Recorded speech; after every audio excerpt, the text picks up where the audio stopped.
Jay Crawford, Adam the Bull, Garrett Bush, Dustin Fox, Jason Lloyd, Tyvis Powell, plus, ba-da-da-da-da, you're loving him, Mikey McNuggets. And so many big names, it would take me hours to say all of their names. The ultimate Cleveland sports show starts now. Booyah! Oh, yeah, I guess I'm supposed to say something, man. You know, welcome to the Ultimate Cleveland Sports Show. We got Jim Courier here. World traveler Jim Courier. Yeah, Jim Courier. He's everywhere. Yeah, listen, he everywhere, man. And Jason Lloyd, G. Bush in the building, Mikey McNuggets, man. We got another crew in the building again, man. We got the whole squad here. G, you did such a good job hosting last week that when Bull proposed the schedule trade, I mean, listen, the trade deadline for schedules is coming to an end. Like, we are entering 4-panel season. Oh, man, we back. It's a lot harder to trade, so Bull got one in under the wire. He sent it, me and Becca reviewed, and we said, you know what, G, you did such a damn good job hosting last week that you have earned another opportunity to sit in that chair. And it was a no-brainer to kick Bull out and put you in. And, they gave it to me for the mid-level exception. So, I had to come in on a veteran minimum deal to do some hosting. So we in the building, man. We're here, man. By the way, I got a couple dates I gotta run by you guys. Well, you're about to have the college dates, the slates coming up. Yeah, man. You know which games you're doing? I got my first 4 games. I'll be at OU. I'm not doing that game now. Oh, come on. Moved. They got. Can you tell us what game you're doing? I can tell you the games. It doesn't matter. I'm doing So I leave tomorrow. I'm doing a high school game this Friday. IMG Academy at Hoover, Alabama. Oh, wow. I like that. It's Friday night. Who are the top prospects in that game? It's IMG. They got IMG's got 50 kids with offers. I mean, it's insane. I mean, their quarterback's a sophomore. He's number 1 quarterback in the country. So in 30 seconds or less, do kids move to Florida? Like top kids move down there for that? Yeah, it's a prep school and boarding school, so it's like $75,000 a year to go there. I don't get it. So Jaden Wade, the quarterback? Jaden Wade, yeah. Number 1 player in the country, according to 247 Sports. Yep. I don't. So why do you need to go there to get a top scholarship? They'll find you. I'm not sending my kids there, but some people never. do. I mean, I don't know. Some people feel like they need it to get their kid ready to go. I don't know. If you're, I'm not like, hey, I got my kid for 18 years. I'm not taking 4 years away from spending time with my kid to ship him off. Because once they go to college, that's it, man. That's it, dude. I've got 3 more years with my daughter, and I'm like, every day, it's like, it's like the last time I'm doing it. So I'm not going to send my kid to Florida. Like, when they go to college, that's going to be hard. Yes. Let alone send them when they're like 16. I guess we're talking around the country. Maybe there's spots in the country where you need to go there to get noticed. But we're coming to this from Ohio. Right. In Northeast Ohio, you don't have to go to academy. They'll find you. They'll find you. Ohio State, Alabama, Texas, they'll find you. I had a cousin who he is really smart. He played for Boston College. He played a receiver at Boston College. And he went to this prep school called like Cranbrook or something. And I think he played he played basketball, he played football up there, and he played against Chris Webber in high school. Mm-hmm. And so he went to Boston College, and so basically it was weird because he's way older. Like he caught 2 touchdowns against Notre Dame, like when they had Rick Meyer. I'm like, he's like 10 years older than me. So I just remember him one day being like in like middle school, and then all of a sudden being like gone. Right. And I was just like, bro, what did you do? He's like, I went to prep school my whole high school. Then he went to Boston College, and then he went to grad school. Then he just like stayed in Boston for a while. Then he moved to Charlotte. Yeah. I'm like, bro, you missed your whole life. Yeah. He was like, yeah. He was like, all that stuff y'all did. He's like, I didn't even really know my parents like that. You know what I mean? I guess if my kid was like a prodigy at like a golf or tennis or something, and they need that specific training, or I don't know. I still wouldn't. I would not. know. I'm with you. I would not give up my kids for years. This IMG Academy used to be the Nick Bollettieri Tennis Academy. Yeah. And they, I forget how long it's been since, maybe 20 years, 15 years since they changed over to the IMG. They bought it and turned it into this prep school. But now they do all the sports. not just tennis, but it's football, basketball, soccer, you name it, softball, volleyball. I mean, that's where the Cavs are holding their training camp again. Are they? That's the level of they did last year. no, I it's believe they're insane. going back That's this year. ridiculous. That's the level of facilities we're talking about. I didn't mean to here that these kids hijack are it. So getting. what game? Oh no, so that's this weekend's game. Next weekend I've got Northwestern at Tulane. Week 2 we're doing.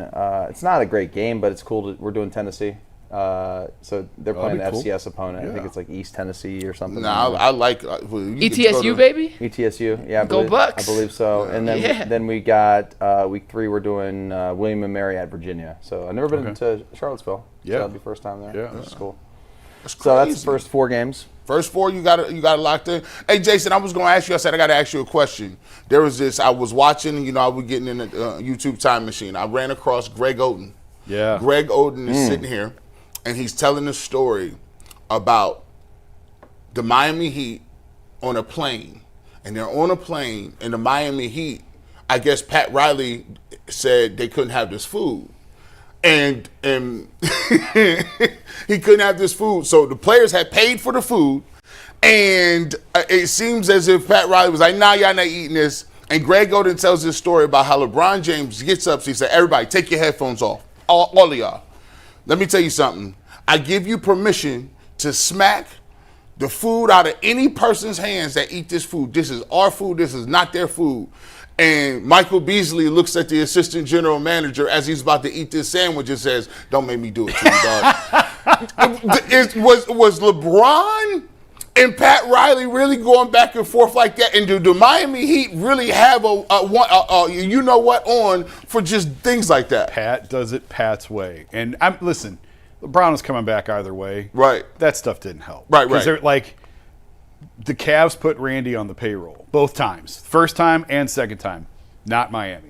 Like Miami does it Miami's way, and they don't bend for anybody, not even LeBron. And at the time, that's what he needed. He kind of needed that.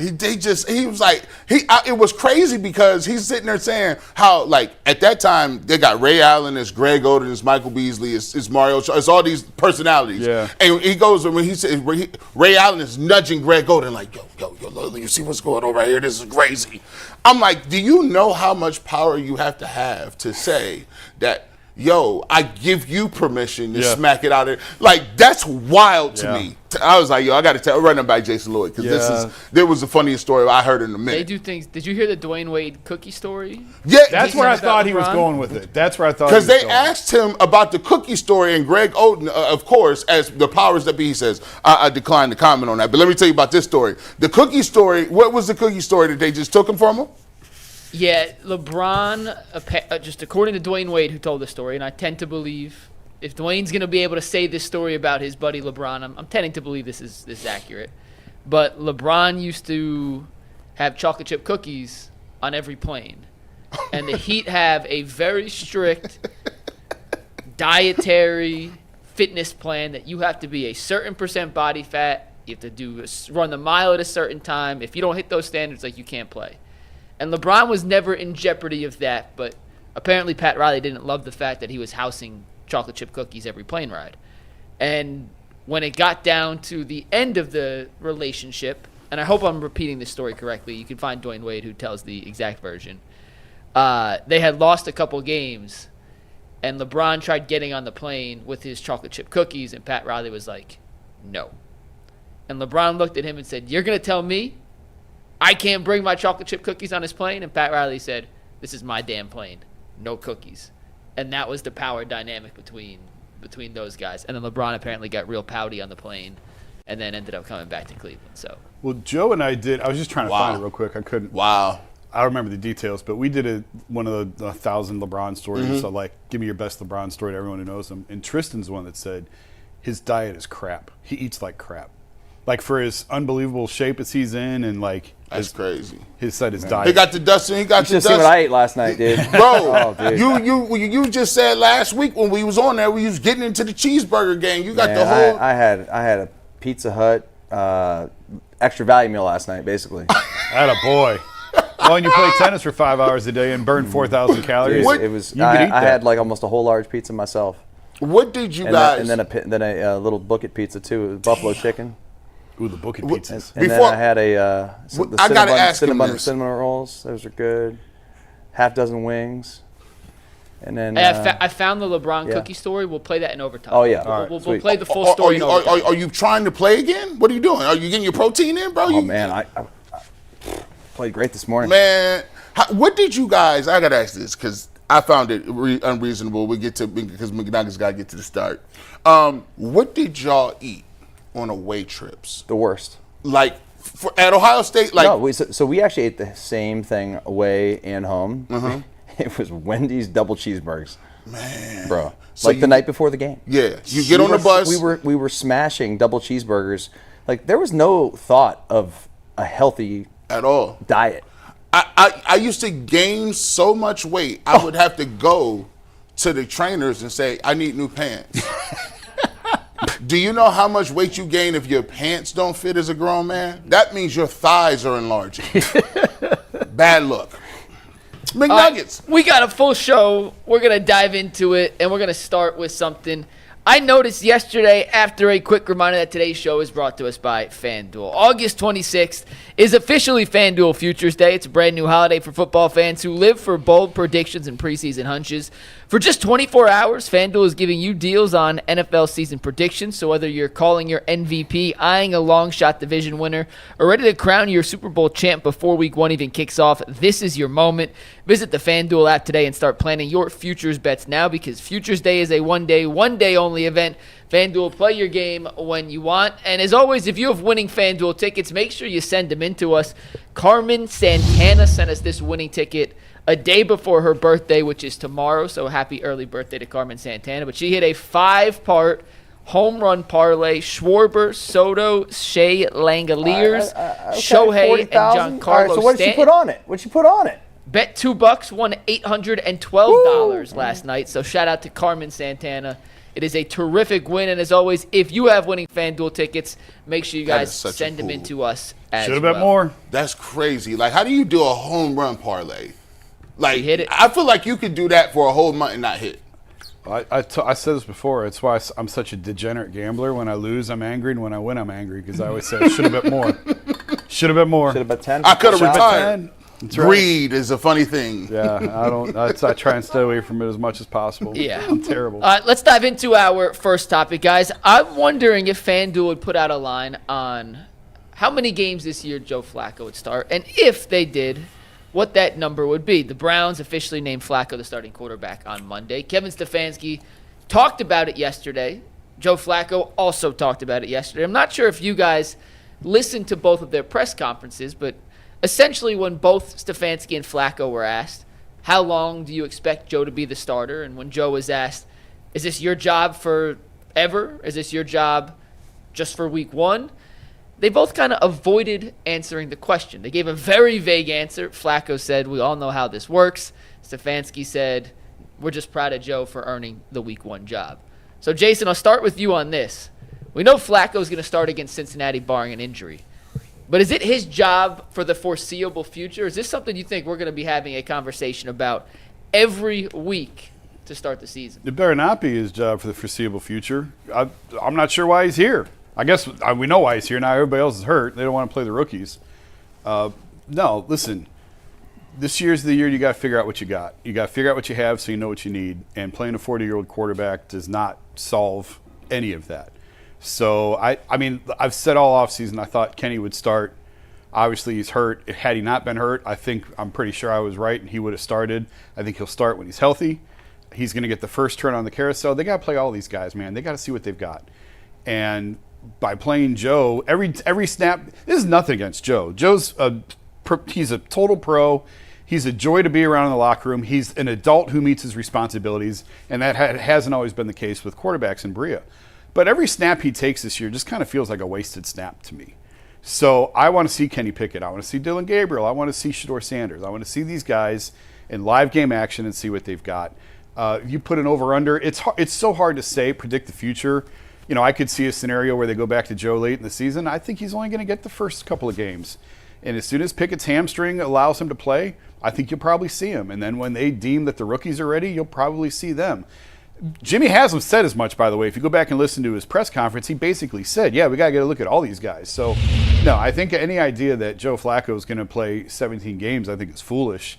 I would probably put the over-under somewhere around 4 or 5. Wow. And I would like to take the under on that. All right, so a couple things. Number one, I don't disagree with you that it's most likely going to be short-lived because they probably want to get Kenny Pickett in there as soon as they possibly can. There's a reason why he's here. Mm-hmm. He probably would be starting if he were healthy right now. The other thing is, I think Flacco is a hell of a player. I know he's old, all that stuff. I don't think he's going to stay healthy for 17 games, so I don't think he's going to play 17 games. Right. But I hope it's longer than a couple of weeks. That would mean that Joe's playing well and that the Browns are winning. And I don't know who the hell doesn't want to win some games and try and recreate any sort of magic that he had 2 years ago. Anybody out there who watched last season would kill for that with this team. Will it happen? I don't know. I hope it does. This is going to be funny. I look at it like this. Whenever you see Joe Flacco, and this happens a lot, your plans, the way you want to go and how you want to move with things, your plans always seem to change. Now, I'm 43. I partially tore my Achilles heel by just getting out of the shower. Dude, I just saw Jason Tatum get hurt, and I saw Kobe Bryant and then his career get hurt. Like Tyvis said it yesterday, I don't wish any injuries on anybody, but I just know what 41-year-old bodies feel like. Yeah. I mean, it just is what it is, and it's playing the most dangerous sport in the world. So, would it surprise me if he only played a week or so or a couple of weeks? No, because, I think there's a reason why he's been on bubble wrap. I think there's a reason why they're like, nah, it does us no good to see this. But for me to keep this conversation interesting, do you know what kind of mixed emotions it'll be if the Cleveland Browns get off to a start that people didn't think? Like what? 500 start? Nah, 3-2? 4-1? 4-1, 4-2. Well, it'll be mixed. People will be ecstatic. Yeah. But here's the thing. Because I think the Cleveland Browns have a plan that they've already had in motion. It is working behind the scenes. Absolutely. The plan is already in. But the wheels of motion always seem to halt when you talk about, oh, goodness, he's winning. Because then, now when people talk about the locker room, you can't take him out. I don't care what you thought. You know what I mean?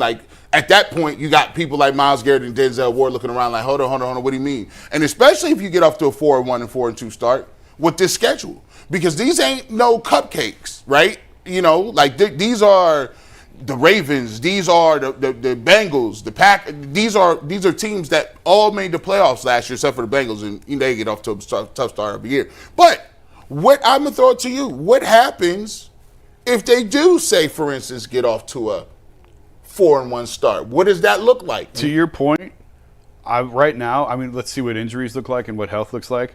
I'd probably lean toward picking the Browns in week 1 to beat Cincinnati, actually. I don't know that I'd pick them any games after that, but I'd probably lean right now. I'm heavily thinking about it. I saw that defense, Dustin. Burrow does not like playing against the Browns. At all. No. Week 1 at home. It's at home. We'll see what the weather's like. It's a tricky spot for the Bengals. Yes. And they've had a disjointed camp with all this crap around their rookie, around Trey Hendrickson. So it has not been smooth sailing for them. I think being a divisional game, we've talked about, oh man, look at that start. That start's brutal. Mm-hmm. It is. It's a brutal start. But division games at home are still winnable. Would they be favored? No. Would I be shocked if they won? No. But to your other point, it's funny because I was talking to a GM of a team who went through a rebuild a few years ago, and very blatantly, they did not want to win. They did not want to win. They wanted a high pick. Yeah. And he was joking with me, I'd be in the suite drinking every time we were winning a game. Like, guys, this isn't what we're supposed to be doing here. But players want to win. Coaches coach to win. It's the front office guys, and we've talked about this before. They try and put a thumb on the scale to make sure you can't win, either by roster construction or whatever. We talked about it. Look how bad that offense was. Their top 2 picks were defensive players. They're telling you what they're doing. But you're still trying to win the game. So, fans would be ecstatic with a 4-1 start. Fans don't care about a quarterback next year. They care about right now. I totally get that. But I promise you, there's people upstairs in Bria that are drinking heavily if they're 4-1 going, well, now what are we supposed to do? That is why, Dustin, I love football, because it's unpredictable. It is. You don't know. You can say what you're going to be, but those people in the field are playing for jobs and fighting for positions. And Joe Flacco, if you ask him, you saw the interview with Didi, he's been saying, he probably wanted to play in the preseason. He's probably telling them, give me all the reps possible. So you think he's going to go out there and not do as much as he can to put numbers on the board and stay there? Oh, man, listen, the conversation we're having right now, he knows that conversation's being had by us and by people in that building, and he doesn't like it. Like, he doesn't want to lose this job. I mean, he's here to start, and, like, he's 40 years old, and he knows his time is running out, and this may be his last opportunity to actually be a starting quarterback. Like, he's not going to give it up easy. No. Like, he's going to go out there and try to ball. And look, if he does, and he puts up numbers, and more so the touchdown numbers, and pull the interceptions down, like cut those in half, dude, there's no telling where he could go this year. And one thing with Flacco, as opposed to Pickett, it's in just a world where Pickett was named a starter and he did exactly what you just laid out that Flacco could do. Flacco has a connection with the city, G. And go back to 2023, that December. I've been here since 22. You guys obviously have much more experience here in Cleveland. He was a god for that month. Mm-hmm. He brought the city together in a way I personally have not seen a quarterback do in Cleveland. And if he gets off to that start, G, it's going to bring back all the nostalgia from that December of 2023 100%. Where they ended up going on that 4-1 run, where they beat the Jets on Thursday Night Football to clinch the playoff berth. And as someone who lives downtown, like, the city was ready to burn down that night in excitement, in a good way. There was a buzz, there was an energy, and I do think because of that history that Flacco has here, although I hear what you're saying, they would be so invested and so excited to have a winning quarterback leading their team when expectations were so low that everything else would go out there. Everything you said is 100% right. Here's the only thing I'll say. How often is the sequel as good as the original? That's the thing. Rare. It's rare. And we're clinging to those 6 games like we clung to the second half against Baltimore. Yes, we are. Air in the lungs of those 6 games, and the fact is he's 2 years older now. He didn't look great with the Colts last year. He's okay. Didn't look great, though.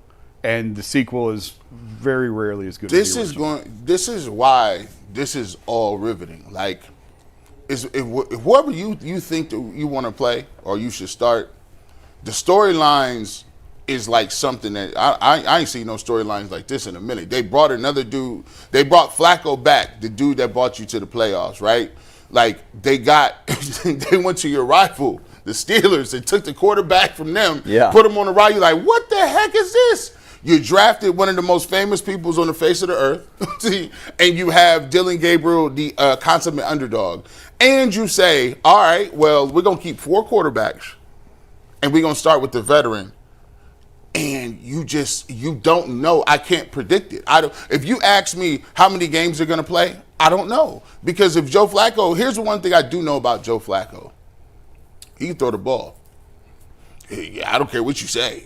Joe Flacco could throw the football. I saw him come in here and throw for 300 week after week after week after week. Yep. If they're going to run play action, you're going to say, dang, that dude is old. And the difference with this is, too, Joe Flacco got one of them arms where it's like, when you see it, you just be like, oh, that's different a little bit. It just looked different on TV. You know what I'm saying? Did you hear the dudes on the Barstool podcast talking about Flacco? I didn't. What he said. They're just like, he could play at least 50. He throws the prettiest ball they've ever seen. And I kind of agree with him. It's like when you watch the ball leave his hand on a deep ball, the arc, the spiral, it's like that's how a perfect football should be thrown. And it's cheating because, and here's what I will say.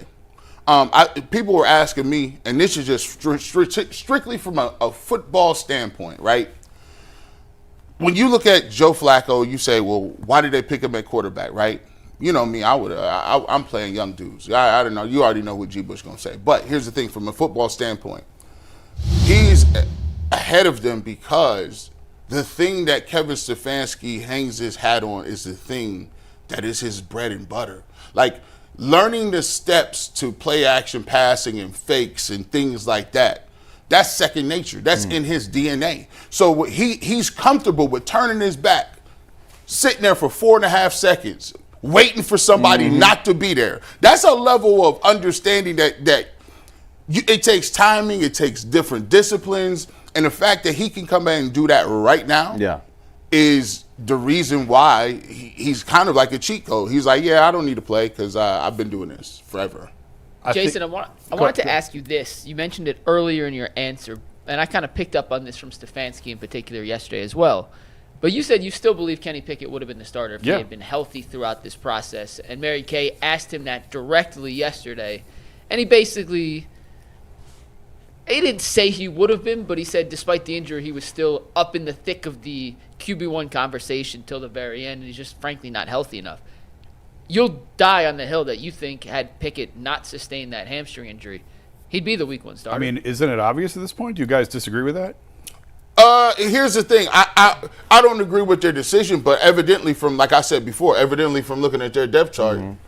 Yeah, I mean, I'm not asking do you agree with it. No. Yeah, but looking at the depth chart, it seems that they was going to play him. And I'm going to clarify, Jason never championed for Kenny Pickett. And that is correct. He spiked him as a player. Jason always said, I think this is what the Browns This is what they're going to do. Yeah. And because we were so against it, and some of us like me, I'm still against it. But it ain't got nothing to do with I'm against. It's the fact that, guess what? They planned on doing it. That's what they were going to do.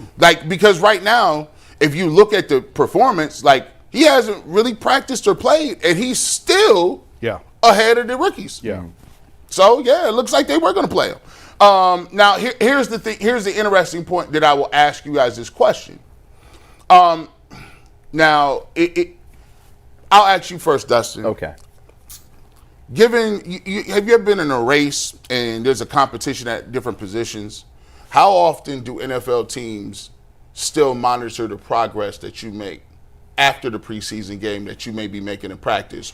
Or is there not an opportunity to do that because they're giving runs? That's a good point. There really is no more competition. Once camp ends, for the most part, it's done because there's no opportunities in practice. I mean, once you get into the regular season, it's about game planning and preparing for your opponent.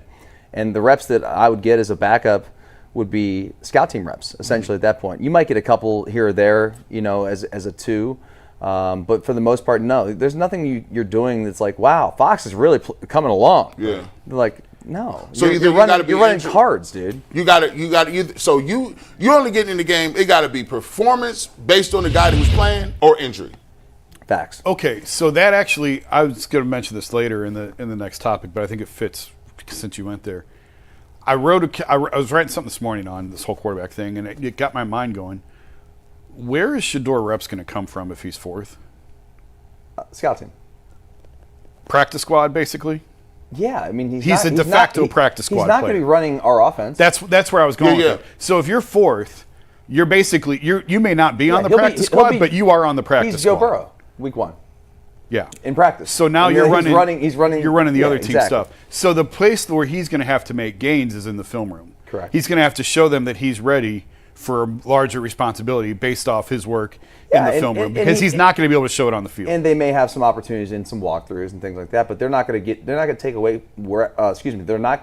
reps from whoever's starting that game on Wednesday, Thursday, Friday. Those practices the reps are too valuable. So when you get into game prep, the starter gets what, 90%, 95%? Yeah, I'd say 90, maybe 85, 90. Yeah. Okay, so if you're carrying 3 quarterbacks, the other 2 split to 10?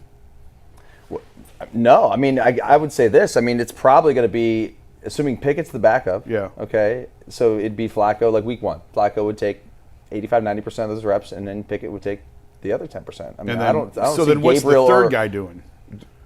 Scout team. But then what's the 4th guy doing?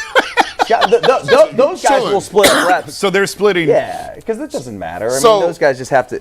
They got to have somebody, throwing to this. Like when we sit here, because I've said yeah, I could see him carrying 4. I could see him carrying 4. But when you talk through it, they're only carrying him so that no one else picks him up. Right. When you talk through it, there is nothing for the rookies to do once we get into the season. By the way, this is. Oh God! They're stashing these guys, man. That's all they're doing. They're saying, look, it's going to be probably a rough year. We're willing to accept the fact that we're basically playing with a 52-man roster, and everyone else is playing with 53. Yeah. So eventually they'll get their chance. Go ahead, G. So what you're telling me, and I hate to do this because I don't want to go that far down the road, but I am a crystal ball type guy. So let's just indulge me here. So you telling me? And you went like Silky Johnston right there. Yeah, let me get to this point. Like, so there's a possibility in your world where next year the Cleveland Browns have a rookie quarterback, Dillon Gabriel, and Shedeur Sanders, and we're talking about another competition? No, because one of those guys. One of those guys will be gone. Yeah, or so shipped off. Or I mean, and it'll probably be. Gabriel will be gone. Yeah, I think. Yeah. So if they take a quarterback for, like in the first round next year, one of those rookies is gone. But here's the thing. Then you extrapolate it to this.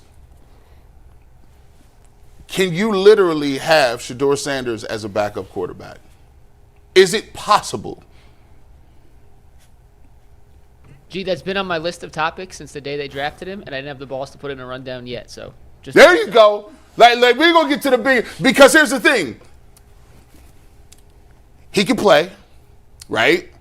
At that point, like he'll be in the system a couple of years, so he'll come in. But if you've drafted a quarterback in the first round, and we talked about the third round versus fifth round this year, if you got a choice to keep Shedeur Sanders, the first rounder's getting every rep in that split. The first rounder is going to get it, right? But if Shedeur Sanders is the backup, are you worried about the fact that that's the biggest monolith standing behind a person that you can have as a rookie? I want to back up for 1 second. Did you say Dillon would be the rookie gone? I think so. See, I think it'd be the other way. You think Shedeur? And the reason I asked that question is, I don't listen. I watched the way Dillon Gabriel answered that question, right? And I don't think he, like I said, I explained. I don't think he meant anything by it. No, but nothing by it. But what I think was, it's visible that the pressure is visible. Well, I think that it's palpable. It's palpable, and you can see it because I would say if it's me, and I said I feel sorry for him because think about it, everything that he does is attached to another person. Yeah, his name. And that's the thing about this is, I think it's clear Dillon is Kevin's guy. Can we agree on that? Kevin loves Dillon. Well, listen, I just keep going back to defer. The depth chart tells me what you like. Don't listen to what they say. Just look at what they do. Yeah, what they do. Don't just tell me what they're doing. Like, because like he don't say nothing to begin with. Yeah, just look at what they're doing. What he's doing, because I've always said he's been outplayed by Shedeur Sanders, but that depth chart keeps saying every time you get a chance to move it. Yeah. What the depth chart say? Kevin loves Dillon. Okay. Like, I don't think that's controversial, right? Can we, like, is that controversial at all? I don't think so. I agree. Okay. Personally. So all you've done by bringing Shedeur here is cut the legs off the dude that you wanted, and you won't play the other guy anyway, and they're not playing the other guy anyway. You see, like, all they've done is created all of this noise around Dillon, who's the guy the head coach wanted in the first place. And, I mean, these guys grew up in the social media era. Of course Dillon sees and hears everything going on. They can say they don't, they do.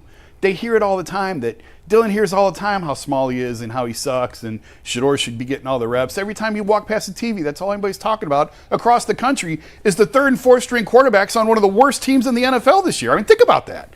So, of course, it's going to have an impact on him. So what was the purpose in doing – because I was all for two quarterbacks. I was with you. Like, yeah, take two quarterbacks. But when the second one is the second one that they took and the shadow that he cast, all you've done is cut the leg, whether you like Dillon or not. Yeah. As a fan. Yeah. All that the team has done is cut the legs off the dude that they wanted in the first place. And you put a guy – look, the thing is, I don't know. Maybe it's me. Maybe I thought that they thought, all right, well, listen, Shedeur ain't got no reps. He ain't doing really – he's not doing nothing. We're not giving him the opportunity. Maybe I thought they would put him out there and he wouldn't perform as well, and they say, well, okay, look, we gave it a shot. But then when he played well, it was like, now it's fuel to the fire. Now it's like, now you got a bunch of people that's like, oh, we saw him play. We want to see it again. And we want to see it again. And we want to see it again. And pretty soon, it works right now when we give you the scenario of Flacco is winning and he's 4-1 and things. But let me tell you something, man. If it's 1-4, things get ugly very quickly. And we know what the fans are going to call for if that is the case, G. You know it. Like this. And it's not going to be Kenny Pickett. No. And it's not going to be Dillon Gabriel. It's going to be like Joe Flacco said, and I respect his maturity, Dustin. He says, we all know how this goes. We all know how this goes. I like what I can respect of him is he's he probably wanted to say, I'm going to play as long as I'm putting numbers on the board. Yeah. As long as I'm putting numbers on the board, Facts. I'll keep the job. Other than that, they're looking for the first opportunity to get me up out of there. Yeah, and that's the reality, and that should be the case. I mean, you're 40, dude. Like no one balls in their 40s. Yeah, I mean, Brady did it, but he's an anomaly. Like no one else has done it. This is fascinating because I've always said it, man. If you want to talk about a 2-track year, there's multiple scenarios that you can extrapolate. It's like Doctor Strange where he got all the outcomes and just looking for. Mm-hmm. I looked over 1,000 outcomes. It's wild, Jason. I do think all 4 of them are going to get their opportunity. I think all 4 of them are going to start games for the Browns this year. I think Shedeur will be last. Over under how many games? 6. For Shedeur? Yeah. Under. And I say that as someone who has said all along, I hope when we get to the end of the year, Shedeur has started more games than anyone. Mm-hmm. But realistically, again, don't pay attention to what they're saying. Just watch what they're doing. How is he getting? Unless there's a ton of injuries, how does he get to 6? You can't. Here's what I'm gonna say. You can't get mad at Jason Lloyd today because he's saying it's not me. I didn't tell him that. Isn't your opinion? It's not what I think they should do. He's saying what they gonna do or what they looking like they doing, and you know what? I gotta agree. It looked like they got him 4th, and that's how they feel about it. So he'll be 4th because he ain't moving up now. If he ain't moved up yet, he ain't moving up now. After I seen what I seen, he ain't move up. I said, "Oh, here we go. Let's go, Big Nuggets." It's just crazy, guys. That our 4th-string quarterback is like the top-selling jersey. It's on the team. Morgan Wallen came out and did the Rolex thing. Yeah. He did paid homage to our 4th-string quarterback. I said, who did I tell to? That was somebody on the show. I said if Shedeur walks him out with Miles Saturday night, it's over. They will melt the stadium. Oh, it would have. But they didn't. I wonder if the Browns put a stop to that. You know what I mean? Of like, they might have. Miles, you go ahead. No. AB like, nah, bro. We gonna wait this out a little bit, man. Did you hear the mic'd up of AB and Shedeur on the sidelines? Yeah. Funniest thing ever I've ever seen. Very cool. We'll find out. Hopefully, Shedeur's back at practice today. He did not participate for the majority of practice yesterday, still recovering from the oblique injury. But I hope, for the sake of some clarity, we get to see both. Hell, I get to see all 4 quarterbacks on Saturday against the Rams. We're going to move to our next topic now. The next topic presented by Yahoo Fantasy. Fantasy football is back.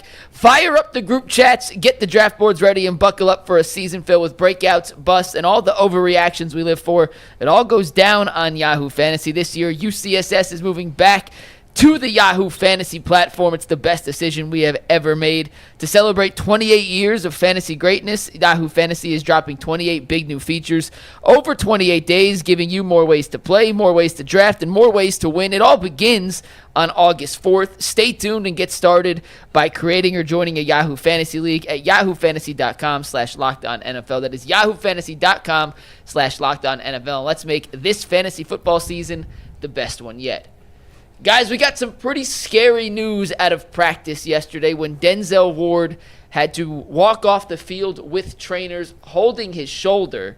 Mary Kay tweeted out that we had not yet gotten an update. He had injured his right shoulder in a one-on-one drill going up against Jerry Jeudy. A little later in the day, Jordan Schultz put out some information that the injury is not believed to be anything serious. However, the local reporters and the team is yet to confirm what Jordan Schultz is reporting here. He also says they are still undergoing more tests, so we are waiting to hear the official diagnosis of whatever happened to Denzel Ward. But Dustin, I got to ask a question that I hate to ask. Okay.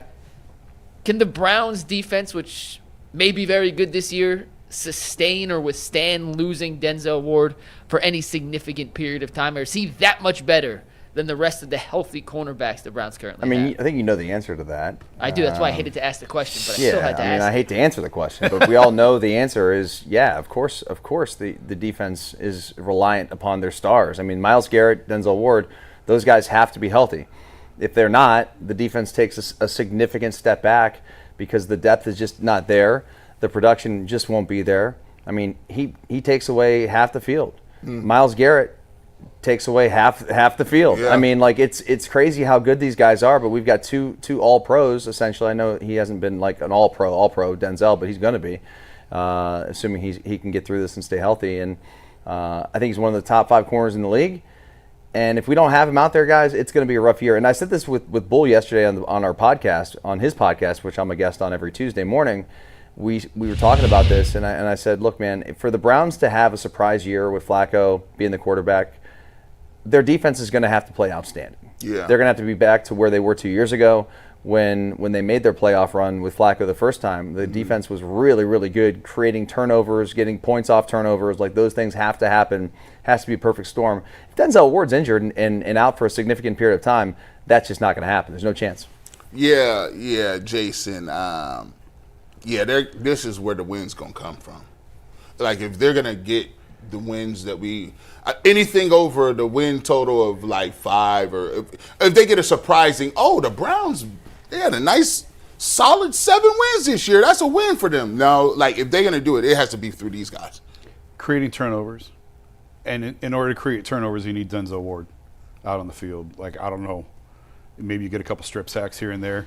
We already know interceptions. That ain't Greg's thing. That's not Newsom's thing. You're already down 1 starting cornerback on this team for next year with Emerson being out. I don't even know. I mean, Denzel's going to miss 3 games, right? It's going to happen somewhere. It's in the books. It's baked into the cake. It's in the contract. He's going to miss 3-4 games. I don't know where you go. Who starts? I mean, you slide Cam to the outs. I don't know where you go at that point. Look at the names. As I was making this graphic this morning, by the way, I've never heard of 2 of those people. Lamarian James is an undrafted free agent. Never heard of him. Chigozie. Yep, never heard of him. Anusium. I'm not going to lie, hand up. I triple-checked to make sure it was a real player. I thought about putting a fake name on here to play our favorite game, real player or not. Chigozie Anusium is a real player. Miles Harden was a 7th-round pick last season, and Tony Brown is a special teams guy. I mean, hey, listen, Ronnie Hickman's surprised as an undrafted guy. Cam Mitchell's had a rough, but he's also had moments where he's surprised. So it's, an injury creates an opportunity for these guys that right now we're going, I don't know, never heard of the guy. There's a time where we never heard of Ronnie Hickman. Well, I guess that's not true because of Ohio State, but you know what I'm saying, where they weren't a known quantity on the Browns and they had an opportunity, they held on to it. But if Denzel goes down with the Emerson injury already, that's bad. It's thin. Man, I'm sorry, man. I lied. All that 4-1 nonsense that was over that first segment. That might be the fastest Duke and knee jerk ever. You changed in 20 minutes here, G. Wrap that up. That is not it. Like I'm sorry. I looked at the names. I said, doggone, this is when McNuggets is asking me how to pronounce black names, I don't know. That's how far we've come. Chigozie aneurysm. Yeah, I don't know what that. They got LeBron James' cousin, Marion down there. Who is these people? It's like all pros in the NBA's cousins. James Harden's brother? This is crazy, right? Donovan Mitchell's baby bro, Cam. This is tough. Like, you know what? I can now all of a sudden I see a world where Flacco comes out, he's 1-something. Pickett comes out. I can see where rookies is playing by week 7 with this type of defense. Because here's the thing, this is where, you know what? Shout out to Andrew Berry. You guys are funny. When you said that, this is the front offices. They make it so they be tinkering and moving things. Put a thumb on the scale. This is where the thumb is at. When Martin Emerson went out, and they didn't go address and get you a veteran nowhere else, you knew what they thought about the season. This is wild because now Greg Newsome is on the outside. They have him on the inside for a reason. Now, Denzel going to miss 3 to 4 games. And all the rest of the guys are unproven, no-name gangsters. Yeah, and look, those players who are, what'd you say, unproven gangsters? Yeah. Yeah, so those unproven gangsters could turn out to be ballers. We just don't know. Sure. And they're not household names. Like undrafted guys, late-round picks, especially at that position, They it hit happens all the time. Yeah. Because they're all good athletes who played maybe at a smaller school or what have you and didn't get drafted high. But whatever. The point is they could become something. but we don't have any veterans, that we feel comfortable putting out there if Denzel would go down. Right. I just wish we had a guy who'd been in the league for like 7 years or something, who'd been a starter, and you got somebody else to slide in there. You just don't right now. A bunch of unproven guys who don't have a lot of experience. First week, T. Higgins and Jamar Chase. Then you get you some Zay Flowers. Don't they play DK Metcalf somewhere in that mix, or Justin Jefferson? They play gonna see him twice. St. Brown, Jamison Williams. That pass rush better get home fast. Oh, fast. Listen, this is nasty work. This is where the deficiencies come, because then you start to look back and you say, okay, well, now that means Myles Garrett has to get home very quickly. Now it's saying that you got to stop the run. And the thing that we look at is I can't pencil rookies in and say they're going to be dominant. No, right. I can't say Mason Graham's going to be like, it's not. Schlesinger or Mike Hall Jr. If one of them flashes from game to game, that's great, but I can't count on consistency. It's going to be this. Yeah, it's the peaks rookies. and valleys. Yeah. So it's like, that's where the wins are going to come. And unfortunately, I'll be interested to see if they bring anybody for the waiver wire when people get cut. But I think they're planning on going what they got. I haven't seen anything that says they're going to try to bolster that. If Denzel is healthy, and it looks like he averted the worst at this point, this defense can't. I mean, their turnover discrepancy has been so against them the last couple of years, right? Am I remembering that correctly? Yeah, they got no turnovers. They had the worst turnover differential last year, but they were good the year 2 years before. ago. I mean, turnovers are so fluky. If they can create turnovers, create short fields, I think we were talking on the group chat yesterday. Do I think it's a championship level defense? No. Do I think it's a competent defense that can keep them competitive and keep them in games? Absolutely, yeah. And we talk about the pass rush getting home and generating turnovers. Denzel with a couple picks here or there. You can create points. You can stay in games with the defense. I can't pick them to win a ton of games because of the uncertainty at the quarterback position and the lack of offensive weapons, proven offensive weapons right now. And we also need our special teams to be outstanding. Yeah. You need a kicker who can kick. Well, our punt game has been good. Yeah. That's got to continue to be excellent, because we're talking about flipping the field position is so vital for a team who's probably not going to be explosive offensively in terms of putting up tons of points. So Dustin Hopkins has to bounce back to where he was before he got this big contract. What he did last year was just not good enough. So defense, special teams, I hate to be that guy, but for this team to win above 6-7 games, they need those areas to be flawless. This is Trestle ball. We're going to Trestle ball. Yeah. And then plus we haven't even discussed the offensive line. I mean, you weren't on the show. What did you make of DeJuan? You guys make it with DeJuan Jones playing against the Eagles? That was a surprising revelation to me. All the rest of the ones sat up. It just looked like they wanted him to get work. I think he just wanted reps. Or they needed him. They felt like they needed him to get reps. I don't know that I would read that as a negative thing. I don't think. Am I missing something? He's still a young player. Yeah. What's wrong with that? I mean, he missed a lot of time last year. To his body, the new weight, all that stuff. And if he's going to become like a bell cow left tackle, you need him to be ready to go. Well, I don't have a problem with that. No. I think they're pushing him. I think they just like, they need to. They pushing him. Yeah. So he was over 400 pounds last year. They need to push him. Big Nuggets. Yeah, we got two more football topics we're going to get to today. And then we got Quincy Carrier join us at 12:30 to talk even more football. We're going to dive into our next topic after a quick word from Game Time. We've all been there, logging on early, waiting forever for tickets to go on sale, only to lose your spot for a game or a show you've been dying to see. Live music, live sports, live comedy should be about making memories, not dealing with the stress of ticket shopping. And that's where the Game Time app comes in. Game Time makes getting tickets faster and easier than ever.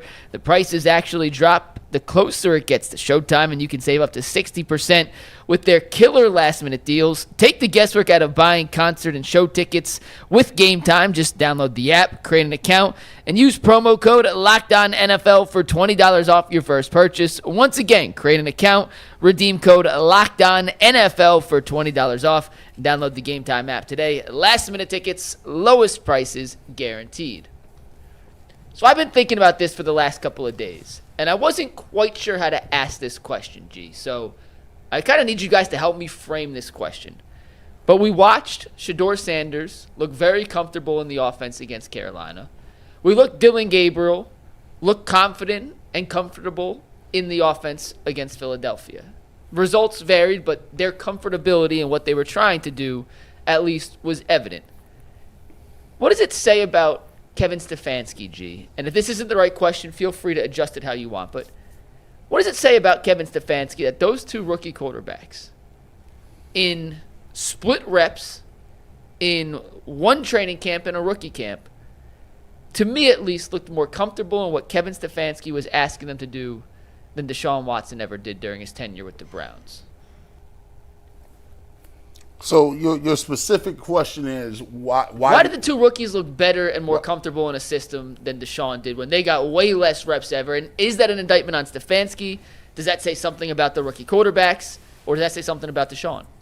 Well, I'm not to jump on your toes, but I've got an opinion on this, and Please. that is that those guys are playing against 2s and 3s, and Deshaun Watson was playing against 1s. Deshaun Watson was going against. He wasn't out there in the preseason. He barely took any reps in these preseason games. Mm-hmm. So for us to even have this conversation comparing what these two rookies have done against guys who aren't going to be on rosters come Monday is not fair. I'm not saying that Deshaun was great or whatever, or even defending him, but what these guys have done is just what they're supposed to do. They're supposed to go out there in these preseason games running a vanilla offense and complete passes and look efficient, all those things that you want. They didn't look like crap, which is a good thing. If you put these guys into a regular season game tomorrow, they will look like Deshaun Watson. I promise you that. Worse. Or worse. Yeah. No, I'm with you. I think we need to be careful in extrapolating one half of a preseason game and calling it what it is and calling this reality. I don't think it is. And Deshaun did have moments where he looked fine, where he looked good in Kevin's system. There weren't many, but there were a few.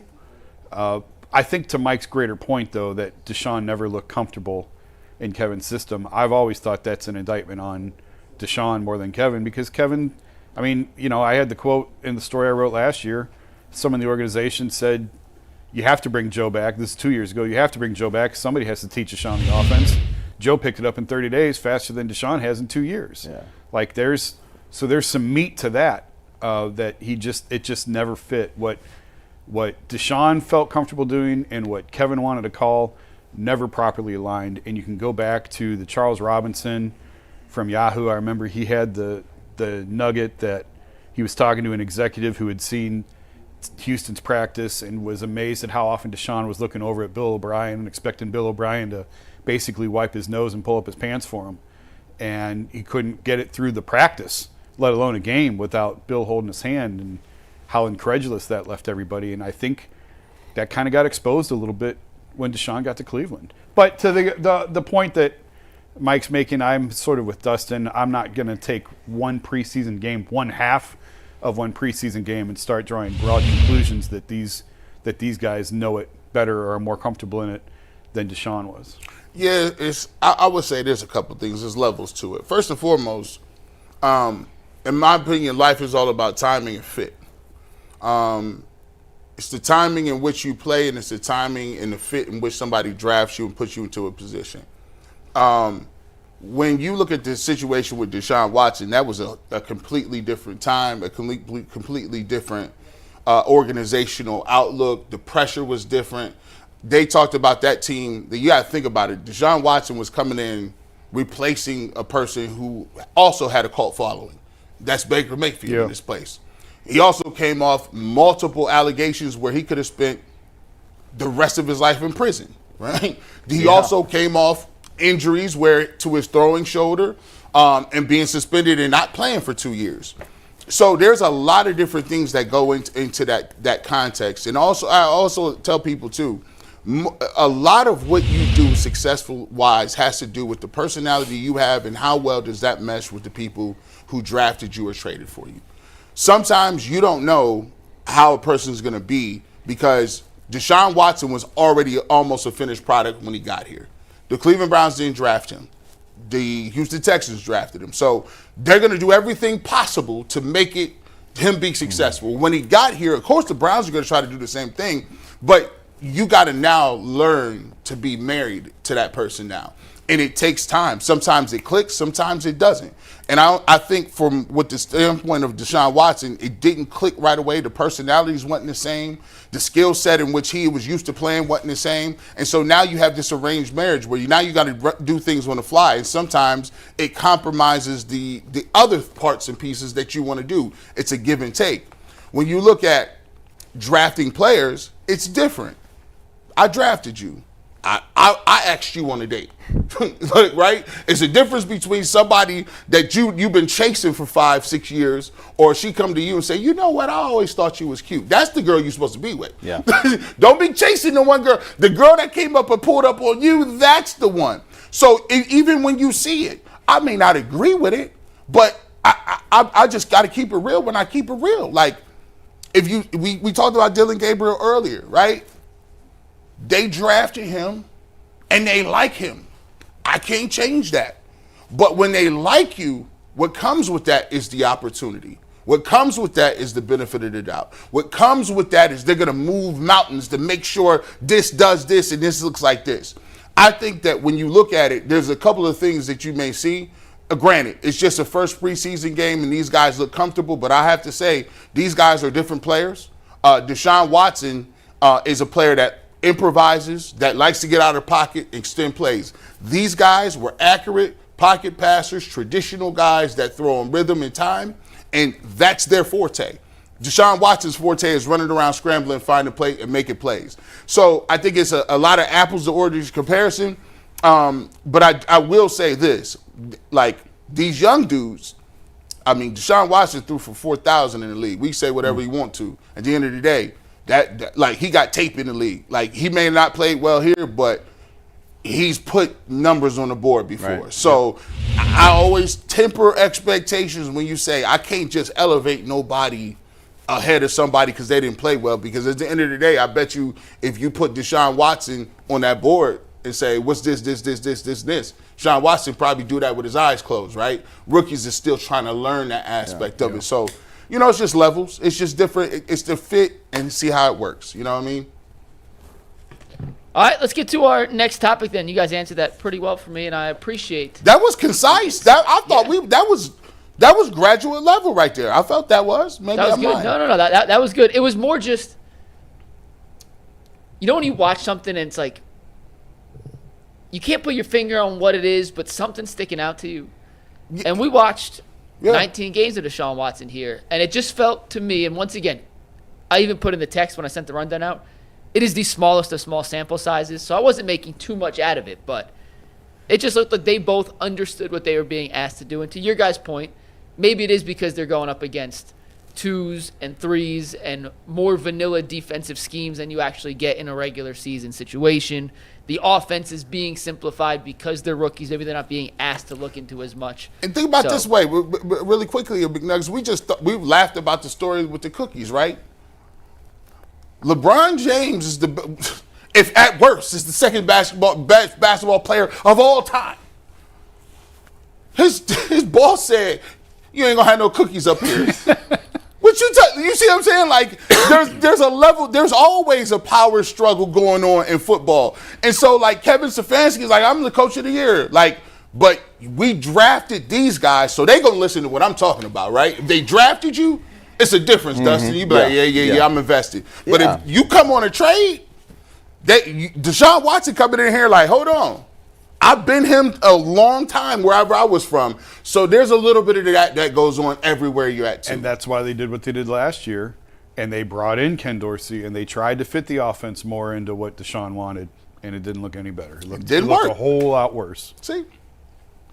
All right, speaking of new systems, I had an idea for a topic I think is going to be pretty fun. We're going to get to it after a reminder that today's episode of the Ultimate Cleveland Sports Show is sponsored by Yahoo Fantasy. Yahoo Fantasy football is back. You can fire up the group chats, get your draft boards ready, and buckle up for a season filled with breakouts, busts, and all the overreactions we live for.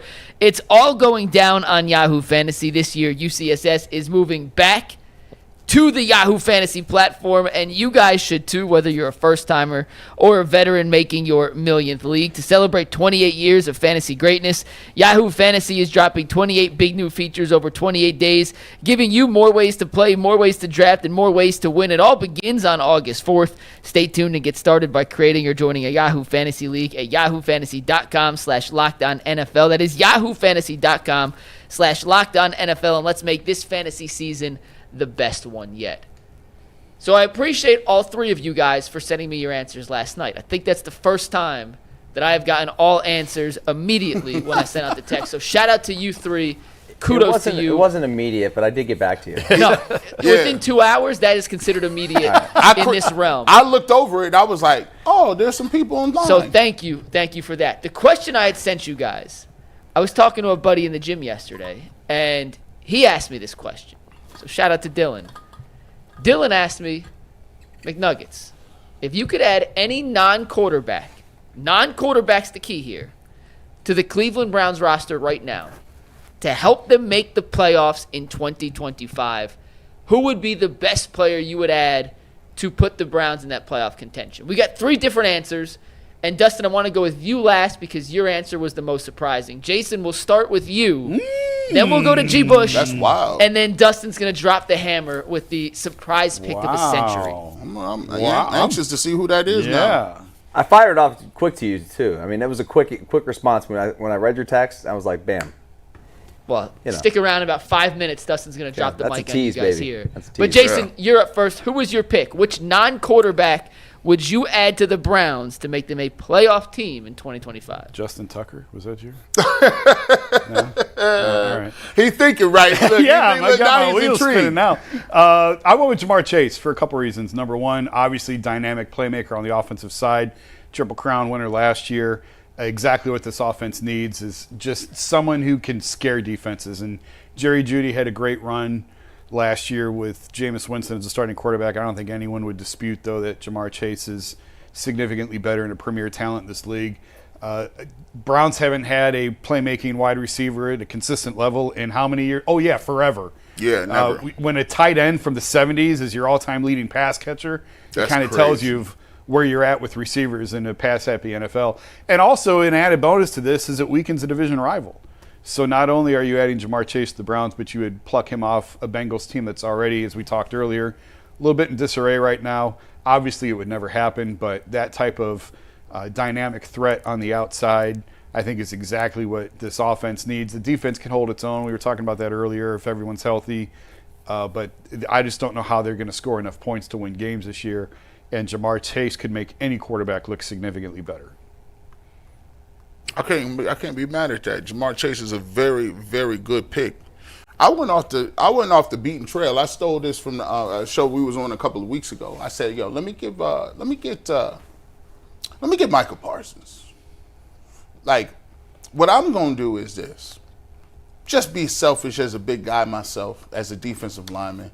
Just to get selfish with this, I'm looking at it like this: you got Myles Garrett, you got Michael Parsons.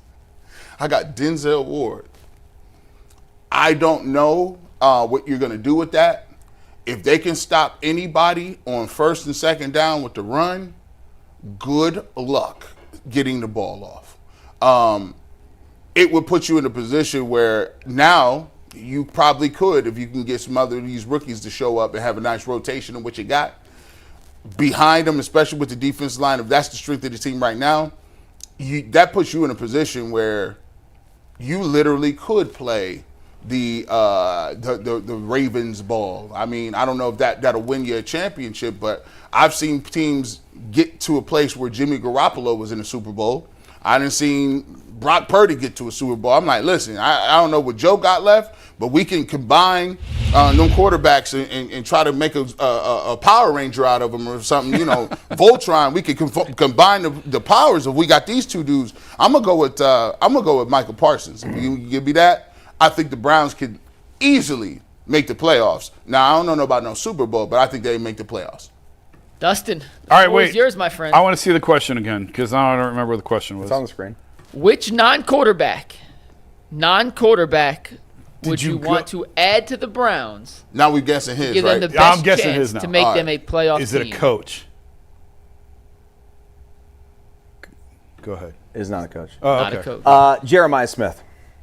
Oh, Jeremiah Smith. You put Jeremiah Smith on this team, they instantly have arguably one of the best receivers in the league. I mean, the kid's 19. He can't come to the NFL yet, but if he were on this team, I think it would give defenses nightmares. This is the highest rated wide receiver to ever come out of high school. And what he did last year as a freshman was unbelievable. 15 touchdowns, 1,300 yards. Just ridiculous. They couldn't guard him. And whenever they needed a big play, they threw the football to this guy. And you're going to see it next Saturday against Texas and all the way through the rest of the season. And this is no bias for me. It's just I think this kid is going to be so special in the league. And he's a great kid. And he's got a great head on his shoulders. And he's smart. And he's a freaking ridiculous athlete.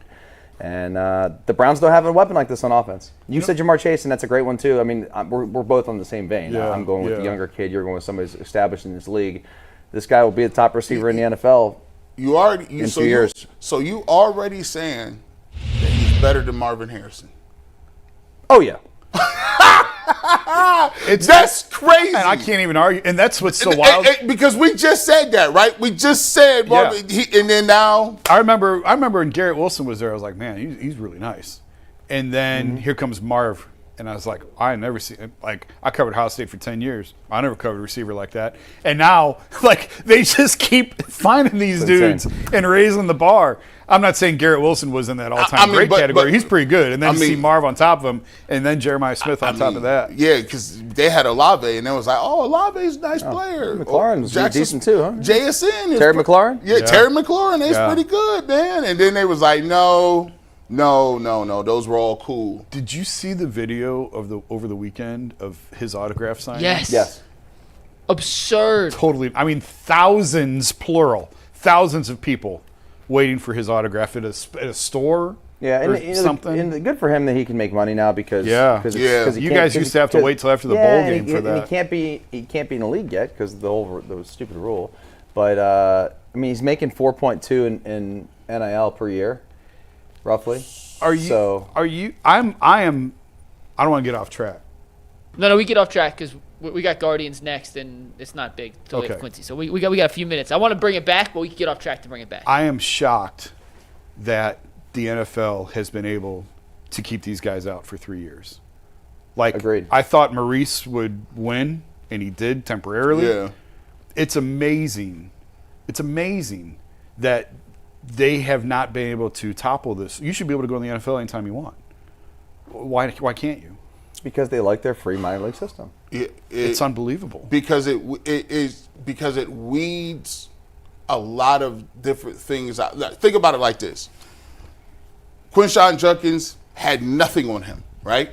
No one heard anything about Quinshon Judkins unless you know something. I think that there may have been more from his SEC days than we ever that we looked into. Okay? I won't go any farther than that, but I think that there was some stuff from his time in the SEC that was out there to be had. So, but continue. But when you got these kids and young men, you put them in this little system and you weed them out. I get to watch you for 3 years. Yeah. Right? I get to see maybe you. Well, now you get to find out even more about a kid because he's going to have some cash in his pocket. He's got money in his pocket. He could be injury prone. He could not have good work ethic. He could get in trouble. So now, and then here's the thing. If they do, I get a massive discount because I'm going to tax you for what you was doing before, and you ain't going to get all that money. So I'm like, basically, it keeps wages down. Because think about it. If you are 19 and, they get into the league, at what point in time do you want – they're going to still be their contracts are up after a certain period of time, right? They get, 5 years of control? Now if you get in the league and you're 18, now you're 23, out of control. Yep. You know what I mean? Now you can go to other places. Now you get in the league and you're 24 or 25 or whatever the case is. You're almost out of your prime by the time you get to the big money. MLB, you can go right from high school into the draft. They could sign you at 16 in baseball. NBA, it's 1 year. There was a while where it was none. I think we'll go back to none at some point here, probably sooner than later. NFL, the thing that pisses me off about the NFL where they're so hypocritical, anytime they want to hide behind something, they hide behind a safety issue. It's a safety issue. Yeah. They're trying to get rid of the tush push because it's a safety issue. No, it's because you can't stop it. Yeah. That's why you're trying to get rid of Right. it. And they're hiding behind this NCAA thing as a safety issue because they're not ready to be physically mature. That's crap. Kids today are bigger, stronger, faster than they've ever been before at 19, 20, 21 years old. There's no, it's free will. It's a right to work issue.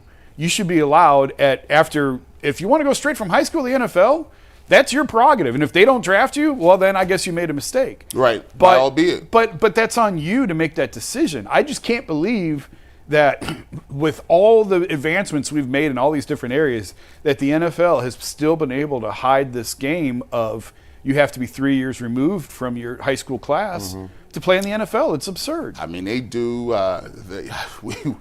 You know what I learned? These folks do exactly what they want. When it's 32 of them. They the most powerful group of people in the world. They can move a certain way that nobody else can move that way. They just can do it. Hey, if I could go sign up and go to a war when I'm 18, Yeah. I You feel play like in the NFL. I could. If you can carry a gun and go to Iraq, go to the Middle East. If you go to the Middle East, I feel like I could catch a football for the Cleveland Browns. I think I But should be the okay. NFL will always hide behind it's a safety. When it's something they don't like, something they don't want, it's a safety issue. Hey, listen, we got to protect that shield. Yeah, McNuggets. But they won't give them full guaranteed contracts. Oh no, that's the safety. And that health insurance is done too.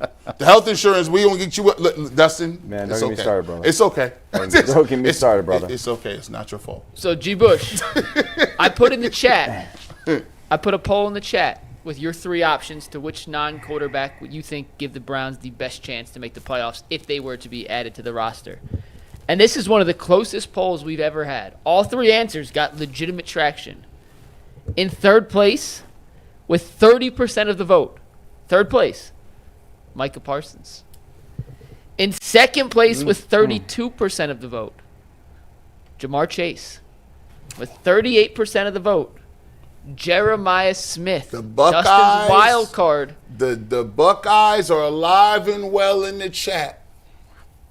They are. By the way, if he decide, I think Merce Claret was talking about it. If he decided to just be like, "Hey guys, He can sit out. I'm gonna chill out." I mean, Yeah, but you don't make any money doing that. but he's getting bread right now. He might as well just Claret wanted to do that. Cool, fine. But because you're going to go to the league and then you'll get your money eventually. But now, it doesn't make sense. dude, Jeremiah Smith's making almost $5 million this year, and that's more than he would make in the NFL. Yeah. So yeah, I think as a rookie, the NIL stuff. I think the league is like, hey, listen, we like our amateurism, but cut these checks down there. No one's gonna buck the system if they're making that much money. I do think there will be. We are so early into this still.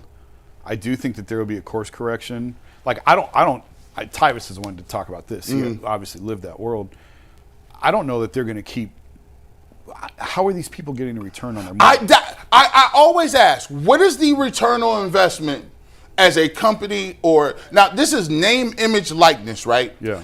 I don't understand how name, image, likeness just ends up you getting a check at the end of the week from a collective we group of need people. Tyvis on this conversation. Yeah. Because I don't. If I'm a business, I don't understand it. If I'm UCSS and I'm a business, and I want you to promote my show and I want you to do promos, I'm gonna just give you like. I mean, I guess if you're a rich booster and you want to see your team do well, you cut them a check for $1 million or $2 million. You don't care about But the That's return what Texas investment. Tech did. But Yeah. if you're a business, though, if you are a business entity and you are giving half of your marketing dollars to a college kid to promote something, I don't understand how you get your return on investment. When they win a national title and you get to go to the parade, or you get to go to the celebration.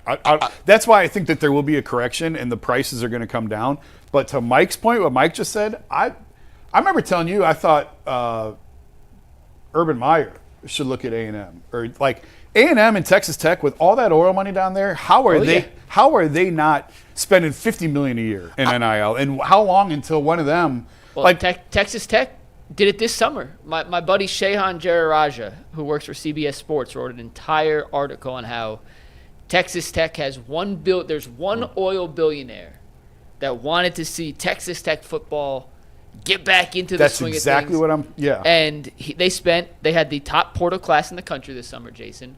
They signed 16 guys, and Shehan didn't have the exact number, but he said he believed 13 got over 7 figures. They signed the top portal prospects. They just signed the number 1 offensive tackle in Texas in the next year's class, and the number 1 overall junior in the country just committed. And this one guy, I'll get his name for you in a sec. I recommend reading Shehan's article, even if he wasn't my buddy. It was a great article.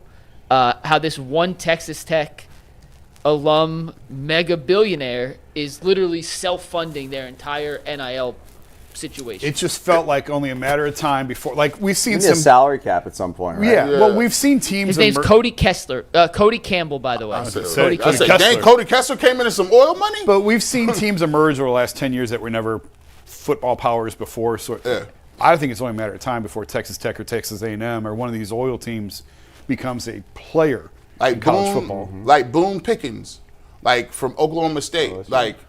He was one of the first people they was like, yeah, we're going to redo the stadium. And he's like, yeah, I just wanted to I wanted to give these cats this money because I'm tired of seeing Oklahoma win. Yeah. I said, oh, this is wild. Like I think the reason why. You ever been to Stillwater? No, I haven't. It's in the middle of that nowhere. Joker's name's on everything.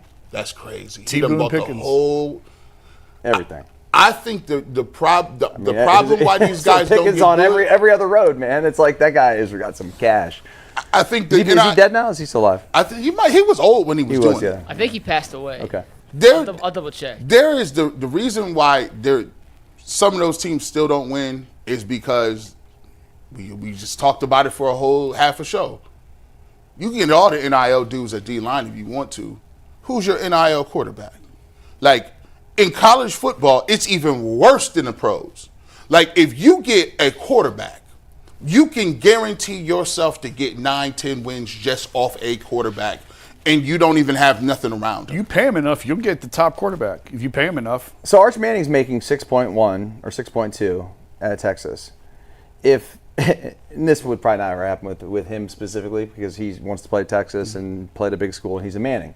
He doesn't need the money. He doesn't need the money. But let's say you had a kid. Let's say Julian Sand. Let's say that the Western Michigan Broncos offered Julian Sand $5 million. 12 mil. Or whatever. 10 million, 5 million. He ain't making that at Ohio State right now.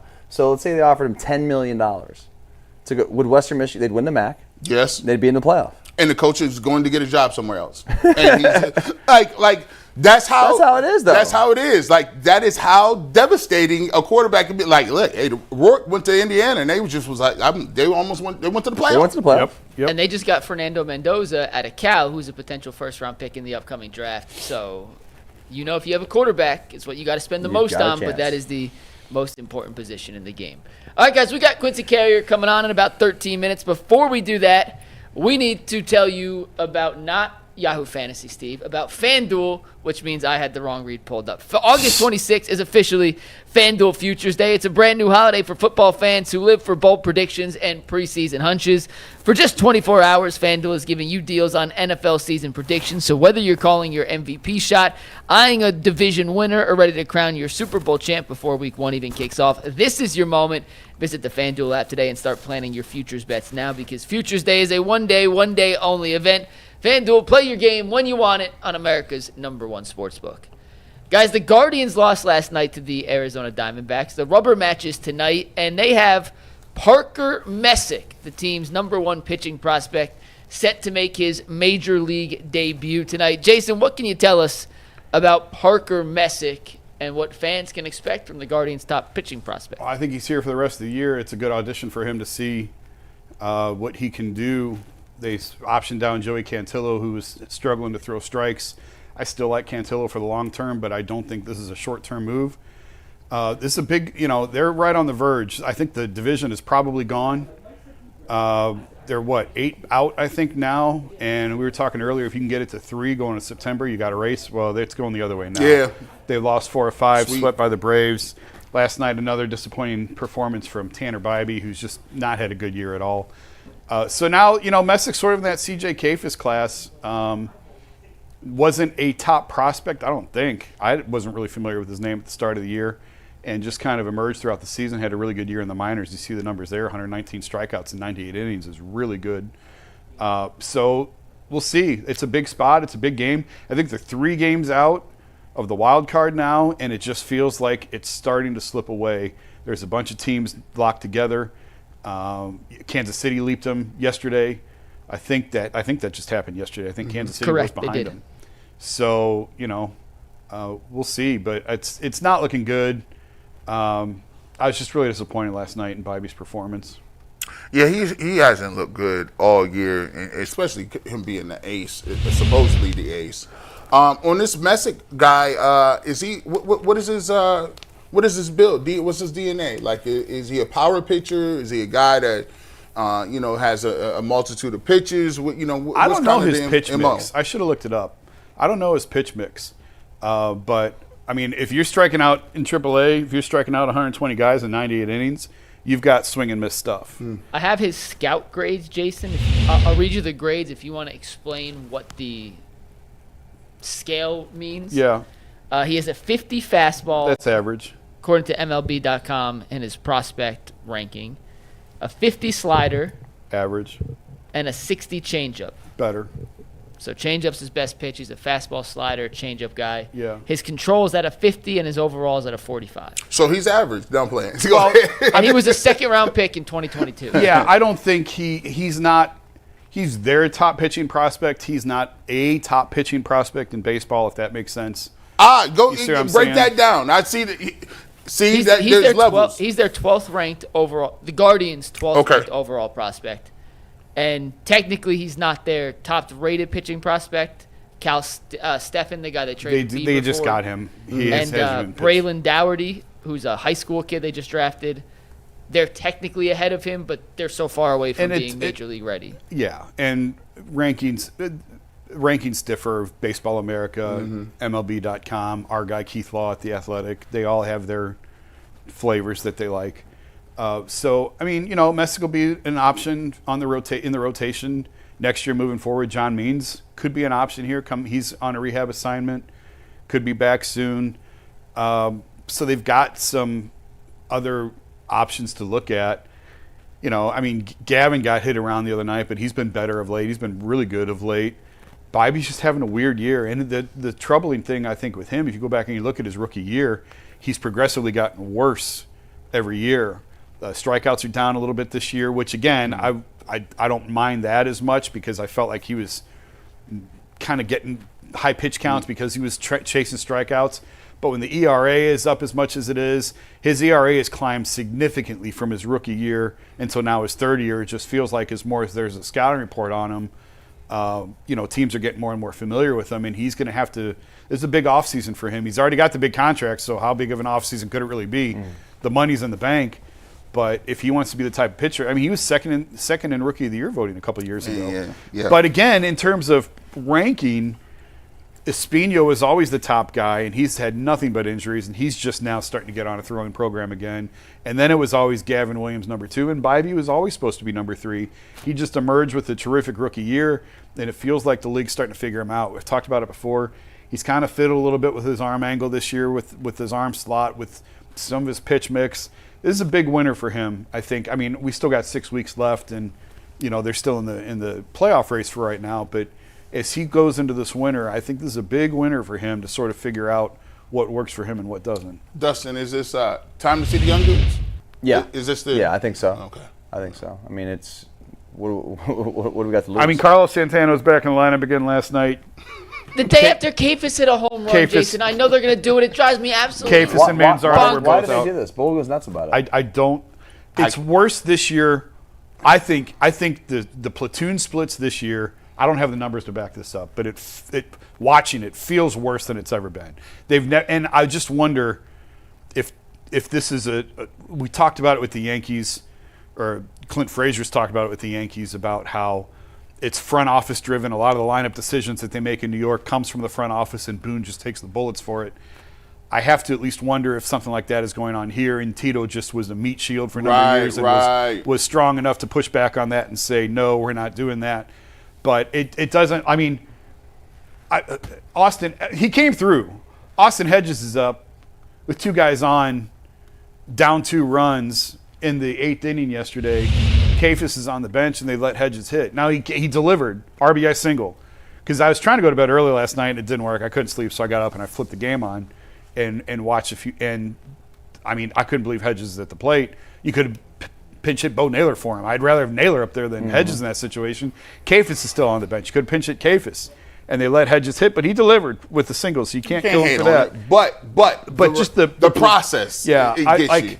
I'm just, and it's unfortunate because Carlos Santana has meant so much to this organization for so long.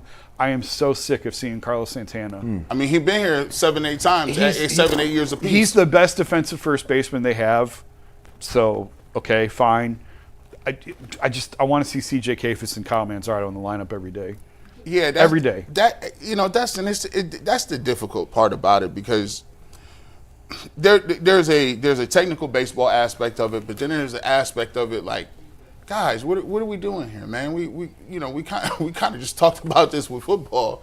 Like, hey, look, man, I think if you guys were upfront with it and said, hey, look, we've traded and we punted at the deadline. We understand that y'all want to see these young guys. And guess what? When we out of contention, you're going to get an opportunity to see them. There's still only 3 out. And they still 3 out. So but they're still in it. At what point, how bad could he be? Like some of these dudes are getting at-bats. And you're like, how bad could the young guy be, right? And especially when you see guys that we've talked about that we've been wanting to see forever, the Manzardo stuff. I don't understand how Manzardo he's your 3rd best hitter. He's probably your 2nd best power hitter. And you still got him switching in and out? It's just, it makes no sense to me. I just don't get it. Don't get it. Jason, are they making the playoffs? No, I don't think so. I don't. Well, you said it. I'll give you credit. You said when it was hot, it still was going to be tough to make. It was tough. It was going to be tough. Yeah. I wanted to see them get that division thing down to 2 or 3 games. That's not going to happen now. I mean, I think the division race is over. I know they've got 6 left with Detroit at the end of the year. Down 9.5. It's done. I thought it was 8. Is it 9.5? 9.5 now. Oh yeah, no, it's over. That's a wrap. But and the problem with chasing the 3rd wild card is all the teams that you're going against. I mean, there's a little bit of a gap now. Texas is not playing well. Texas is a mess. Tampa's out of it. But Cleveland, Kansas City, Boston. Who's above Boston? Who's the number 2? Boston and Seattle are both tied. They're 2.5 back, and the Yankees are the 1st wild card. They're a game ahead of Seattle and Boston. So you're like 4 teams for 2 spots, basically. Yeah, we'll see. And Kansas City could be getting its ace back in a couple of weeks. So yeah, I don't like the chances, and I don't believe in this lineup. I haven't believed in this lineup all year long. Nothing about this team tells me that they are capable of going on a deep October run. I felt that way last year. It was fun to watch them last year. It was great. Nothing about this team, though, feels like they are capable of winning multiple series in October. Well, we'll leave it there. We got Quincy on the other line, right? We do. We're going to bring Quincy in after a quick word from Game Time. Guys, we've all been there before, logging on, waiting forever for tickets to go on sale, only to lose your spot to the show or game that you've been dying to see. Live event should be about making memories, not dealing with the stress of ticket shopping, and that's where Game Time comes in. Game Time makes getting concert tickets faster and easier than ever. Prices actually drop the closer it gets to showtime, and you can save up to 60% off with their killer last-minute deals. Take the guesswork out of buying your tickets online with the Game Time app. Just download the app, create an account, and use promo code LOCKEDONNFL for $20 off your first purchase. Once again, create an account, redeem code LOCKEDONNFL for $20 off. Download the Game Time app today. Last-minute tickets, lowest prices guaranteed. And with that, we are thrilled to welcome in Quincy Carrier to the show. Quincy, how you doing today, my man? Good. How's everybody doing? Man, look at this, man. The most requested in the game, Mikey McNuggets. I don't know how you booked him. He's finally back. He's been on here a few times. He is back in the building. And listen, trust me, every time I be doing something, they be like, where's Quincy at? Where's Quincy at? Where's Quincy? I said, listen, I've been trying to get him, man. Listen, Quincy is a busy guy, man, but we appreciate you popping back on, my guy. I appreciate you guys having me. That's a nice hat. Let's get to the Browns quarterback situation.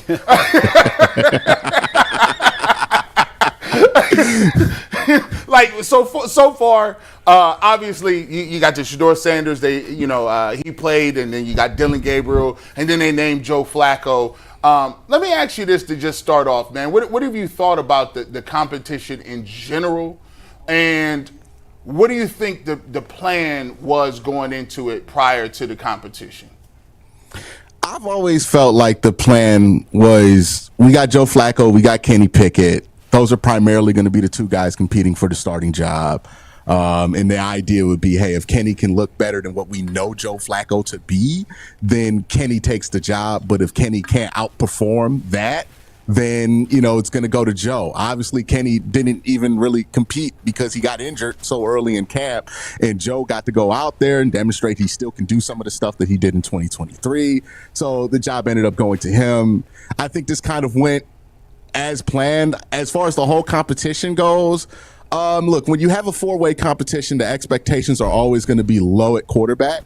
But there's been more moments of encouragement from all of these guys than I expected to have so far in camp. So I would say I'm as happy as you could be with the team that does not have a quarterback. When we get to the end of the season, who's going to start the most games? Who will have started the most games at quarterback? Who will have started the most games at quarterback? Yeah. I'm going to go, I think Shedeur get in there late. I think he'll probably get like 6-7 games. It's probably going to be Joe. Joe's probably going to get like 8 games. So I would go Joe Flacco. So you don't think that leaves 3 for Kenny and Dillon? I don't think Kenny's going to start a game for the Browns this year. That's my hot take. But, yeah, I think Dillon gets in there. And, look, Dillon, I thought had some nice moments in his preseason game. I still think there are some serious questions about, like, a guy that small when defenses are actually game planning for him and taking stuff away from him. What's that going to actually look like in an NFL game? And it's nice to see him execute the offense, but I think that teams are going to find ways to really make that height matter because he doesn't have an athletic skill that really makes up for the fact that he's much shorter than the average quarterback. When you look at Flacco and his skill set and what he brings to the table, do you think he won't start more than 8 games because of injury? Do you think that they're just going to be like, yeah, we're 2-6 at this point. Like, let's just move on to the kids. Like, when does that change happen, and why do you think it happens? There are so many reasons why Flacco probably won't make it to 17 games that make me believe that he's not going to play anything close to that. He just hasn't done it since 2017. I mean, Josh Allen was still at Wyoming the last time he started a full season. The age is also a factor, right? 40 years old. It's not necessarily the big injury that'll get you. It's the accumulation of smaller and smaller injuries over the course of a year. It's the AFC North. There's going to be, some of the best edge runners, some of the best defensive players that you're going to run into in the NFL in this division. You got to play them a couple times. All of that. Plus, the Browns might be at a place where it makes no sense to have a 40-year-old starting, and it makes a lot more sense to put one of those rookies in record-wise, right? So all of those things could happen. I mean, I could see Joe Flacco only playing 8 games if this team has a good record. I could see Joe Flacco only playing 8 games if this team has a bad record. There's just so many things going against him realistically that make me believe that he's just not going to make it past probably the bye week. We got to this, and this we kind of talked about this earlier, the overarching theme, right? And we talked about how you look at the quarterback situation and you say, okay, you got Dillon Gabriel, you got Shedeur Sanders. From an organizational standpoint, where do you think the priority is with those guys? Because the obvious thing is you have those picks coming up next year, right? And we've been kind of talking about it, and as I watch some of your blogs and you talk about it, you seem to see some things that you didn't necessarily think that were evident in their skill sets. Do you think that those things are something that the Browns have seen, and does that change their rationale and what they're going to do next year in evaluating quarterbacks in the next year's draft? Yeah, I tend to be on the side of what's going to determine if the Browns go at quarterback in the draft is going to be what their position is and what they think of that class. And it's not really going to be based on what they feel about Dillon Gabriel or Shedeur, because at the end of the day, they took these guys in day 3, day 2 if they really, really believe that they found themselves a franchise quarterback, somebody who can compete with Joe Burrow, they would have been willing to take those guys a lot earlier than where they took them, right? So just off the bat, I don't think that they're that high on Dillon or Shedeur just based on where they took them. Right. So if there is a quarterback next year, and let's say you have a top 5 pick, whether it be from Jacksonville, your own record, I don't think they're going to say no if Lenore Sellers looks like a top 5 pick, or whatever quarterback you want to insert there looks like a top 5 pick, and you have the resources to go out and get that guy. So I think that element weighs heavily, right? Just what these quarterbacks look like. Is there going to be somebody who makes sense for them? Are the Browns going to have the opportunity? That's going to matter a lot more than like specifically what Dillon or Shedeur looks like, because this front office, for better or worse, has demonstrated they are not going to compromise at quarterback. They had Baker Mayfield here. They decided they wanted to upgrade. They went with Deshaun Watson.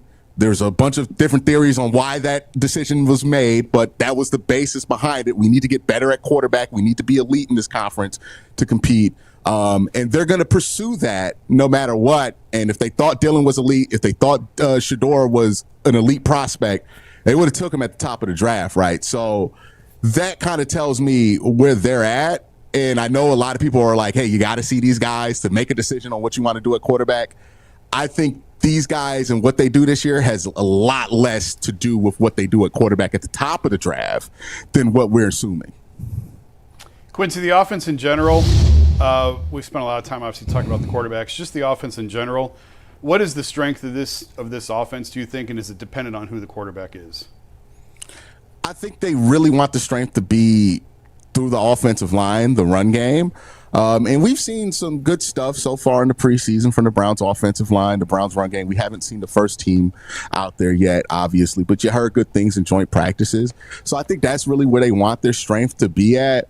As far as like, can the quarterback position amplify? I think like Joe Flacco can legitimately help the run game because he's not a one-dimensional thrower. He's going to attack downfield. He's going to keep those safeties away from the box. He's going to air it out in a way. So I think there's going to be a lot more you could do with the run game with like a Joe Flacco out there. What you don't want to have happen is what happened with DTR last year, where it was so condensed that you just couldn't do anything because he couldn't go downfield. Everybody was already in the box, which killed your run game. So I think having somebody in there who's willing to go downfield, which to the respect of every quarterback that we've seen so far, either in camp or in the preseason, Kenny Pickett excluded, Dillon's gone downfield more than I thought he would. I think Shedeur, we know he's going to go downfield. And then Joe Flacco obviously has a long-standing reputation for attacking deep. How screwed would the Browns be if this injury to Denzel Ward were serious? They're in such a bad spot if Denzel Ward is hurt. They're not in a great spot now. I mean, I think the injury to Martin Emerson has put us at a place where we're not even asking questions about Greg Newsome, who is extremely questionable at that other corner position. We're just so worried about everything behind Greg Newsome that we're not even focusing on the fact that, like, the number 2 guy there, we have a lot of questions about. I mean, he's not somebody we were banging down the door for Andrew Berry to give an extension to, and he's already in the last year of his rookie deal. So yeah, it's not a great spot. I mean, Cam's not been great in training camp or in preseason. Miles Harden, I don't know if he's ready yet. Like, I watched the preseason games, and I don't know, you can tell me what you think, Dustin. Mm-hmm. Sometimes I think Tony Brown's the best corner they got out there in these preseason games, and that's just not where I think they want to be. Well, these aren't names that are household names, you know what I mean? Like, I think there's a chance that, we mentioned this earlier, like Tony Brown or James or and Newsome. I mean, these guys are not names we've heard of, but they could turn out to be good players. But right now, it doesn't give us any confidence in that depth chart. I mean, Denzel Ward's the only guy on that list right now that I feel like is a bona fide, like, we know what we're getting. The other guys, it's a crapshoot, man, at this point. So if the Browns are going to have a good year, like, their defense needs to be what they were a couple of seasons ago in terms of, like, creating turnovers and getting off the field and creating short fields for an offense that's going to struggle to score points. So without Denzel Ward, I think they'd be totally screwed. I mean, they'd be shit out of luck without Ward back there. Yeah, especially when your defensive line is expected to be as dominant as it is. Mm-hmm. Myles Garrett's obviously a threat. Teams are going to be looking at that secondary to bail them out of having to deal with Myles Garrett. And if you can't stop that bleeding, I mean, there's nothing stopping the team from just spamming that all game.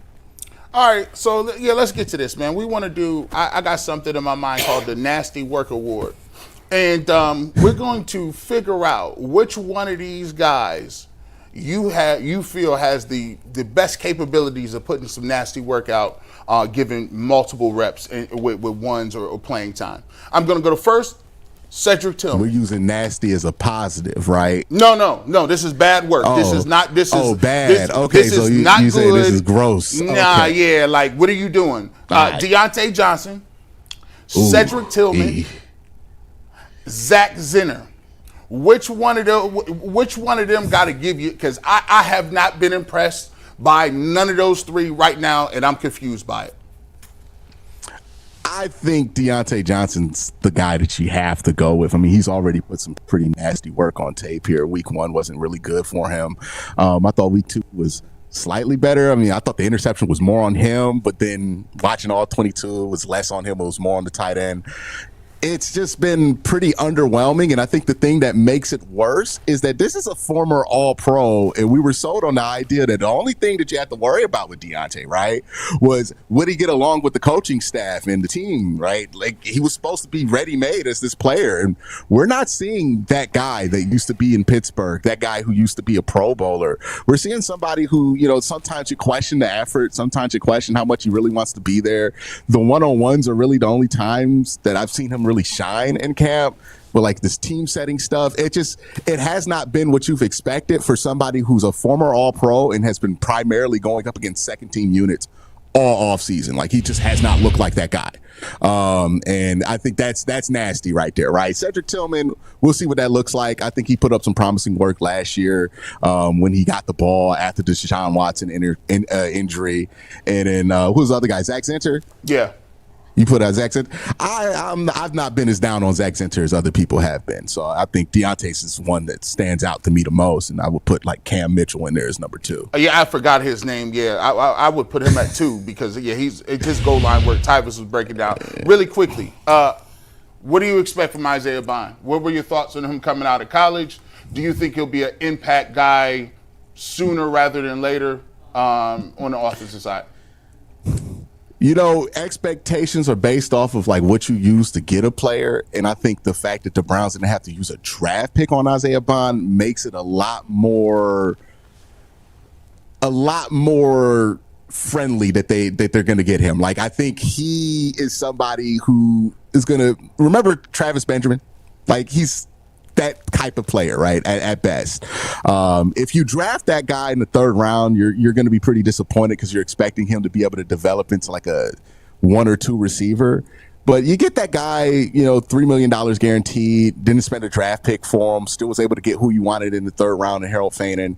I think you're fine with it, right? So I think the fact that he's undrafted, the fact that you didn't have to spend a draft pick for him makes his outcomes a lot more favorable for the team than it would have been if they would have spent the 3rd round pick on him. He's a fast, shifty guy. I will give him this. He dealt with some of the most inaccurate quarterback play you can deal with in college football, right? We're talking about junior year Jalen Milroe, who was very inaccurate, and then Quinn Ewers, who was less accurate than Jalen Milroe last year when it comes to on-target charting. So he's not had great quarterback play in his college career, which might have affected his numbers, but he's also doesn't have great size. He's light. He's not going to be really useful for the long spurts of time. He's going to be more of a gadget guy, but you hit on a gadget guy as a UDFA. That's a good thing, right? You draft him in the 3rd round. It's not a good thing. Quincy, the Browns are unlike most teams. They're keeping 4 quarterbacks on the active roster here, right now. That's not going to be the case for a long period of time. It's not going to be the case next year. We know that. They'll probably end up with a top pick that'll end up being a quarterback. So with that being said, who's the odd man out next year? Would it be, because I think that obviously one of those rookies, Gabriel or Shedeur, will not be here. Who do you think it ends up being? So you're talking about like 2026? Yeah, not like this season? Year, like next year. Because we got 4 quarterbacks this year. I get it. There's no chance they're going to keep 4 quarterbacks next year. Yeah, and then you got to factor in Deshaun because he's probably not going to tear his Achilles. I'm not again even counting. and I'm be on not IR. really even counting. I forgot about that. I'm sort of not even counting. Well, him. if we're talking about 2026, he's got to be on the roster, right? Because you're probably going to do the whole let him sit, be inactive all year, but spend the contract out. I don't know, this thing's gonna get pretty messy next year, right? Like, there's no way around it. You're probably gonna have the two rookies, Deshaun Watson, and maybe if you draft somebody, that's gonna be who's here. And I think you're hoping that you get enough from one of these rookies this year that you can say, hey, I feel good about one of them starting, and then you can play whoever you draft. Yeah, it's not going to be like the most comforting quarterback room because Joe Flacco's probably not going to be back next year. I mean, we'll see what Kenny Pickett's future with this team is. I'm not very confident in it. But yeah, there's a lot to figure out there, right? Because, I mean, we're just factoring the odd man out between these four that are here right now. Next year, you're going to have to factor in Deshaun because they're more than likely going to wait till the offseason after next season to cut him, right? So they can get off that contract cleanly. Is there any world where Shedeur Sanders is not on this team come 2 weeks when they go against the Bengals? In 2 weeks? Yeah, no, 2 he's weeks. going to be on the team. He's going to be on the team, G. I don't think they trade him. You think they trade him? No, I don't think they trade him. Some people saying cut. Nah, that's Which crazy. Is wild to me. I just had to see. Because here's the thing, the odd man out, right? I thought the odd man out was Pickett. Maybe it's just me. Mm-hmm. But given the depth chart, they obviously like Kenny Pickett. I think you got to put Kenny at 2, though, right? I don't know if that's like a true reflection of how they feel about him. It's just that's what they sold him when they traded for him. You put him at 2, but I don't really think it's impossible for him to be usurped at that number 2 spot.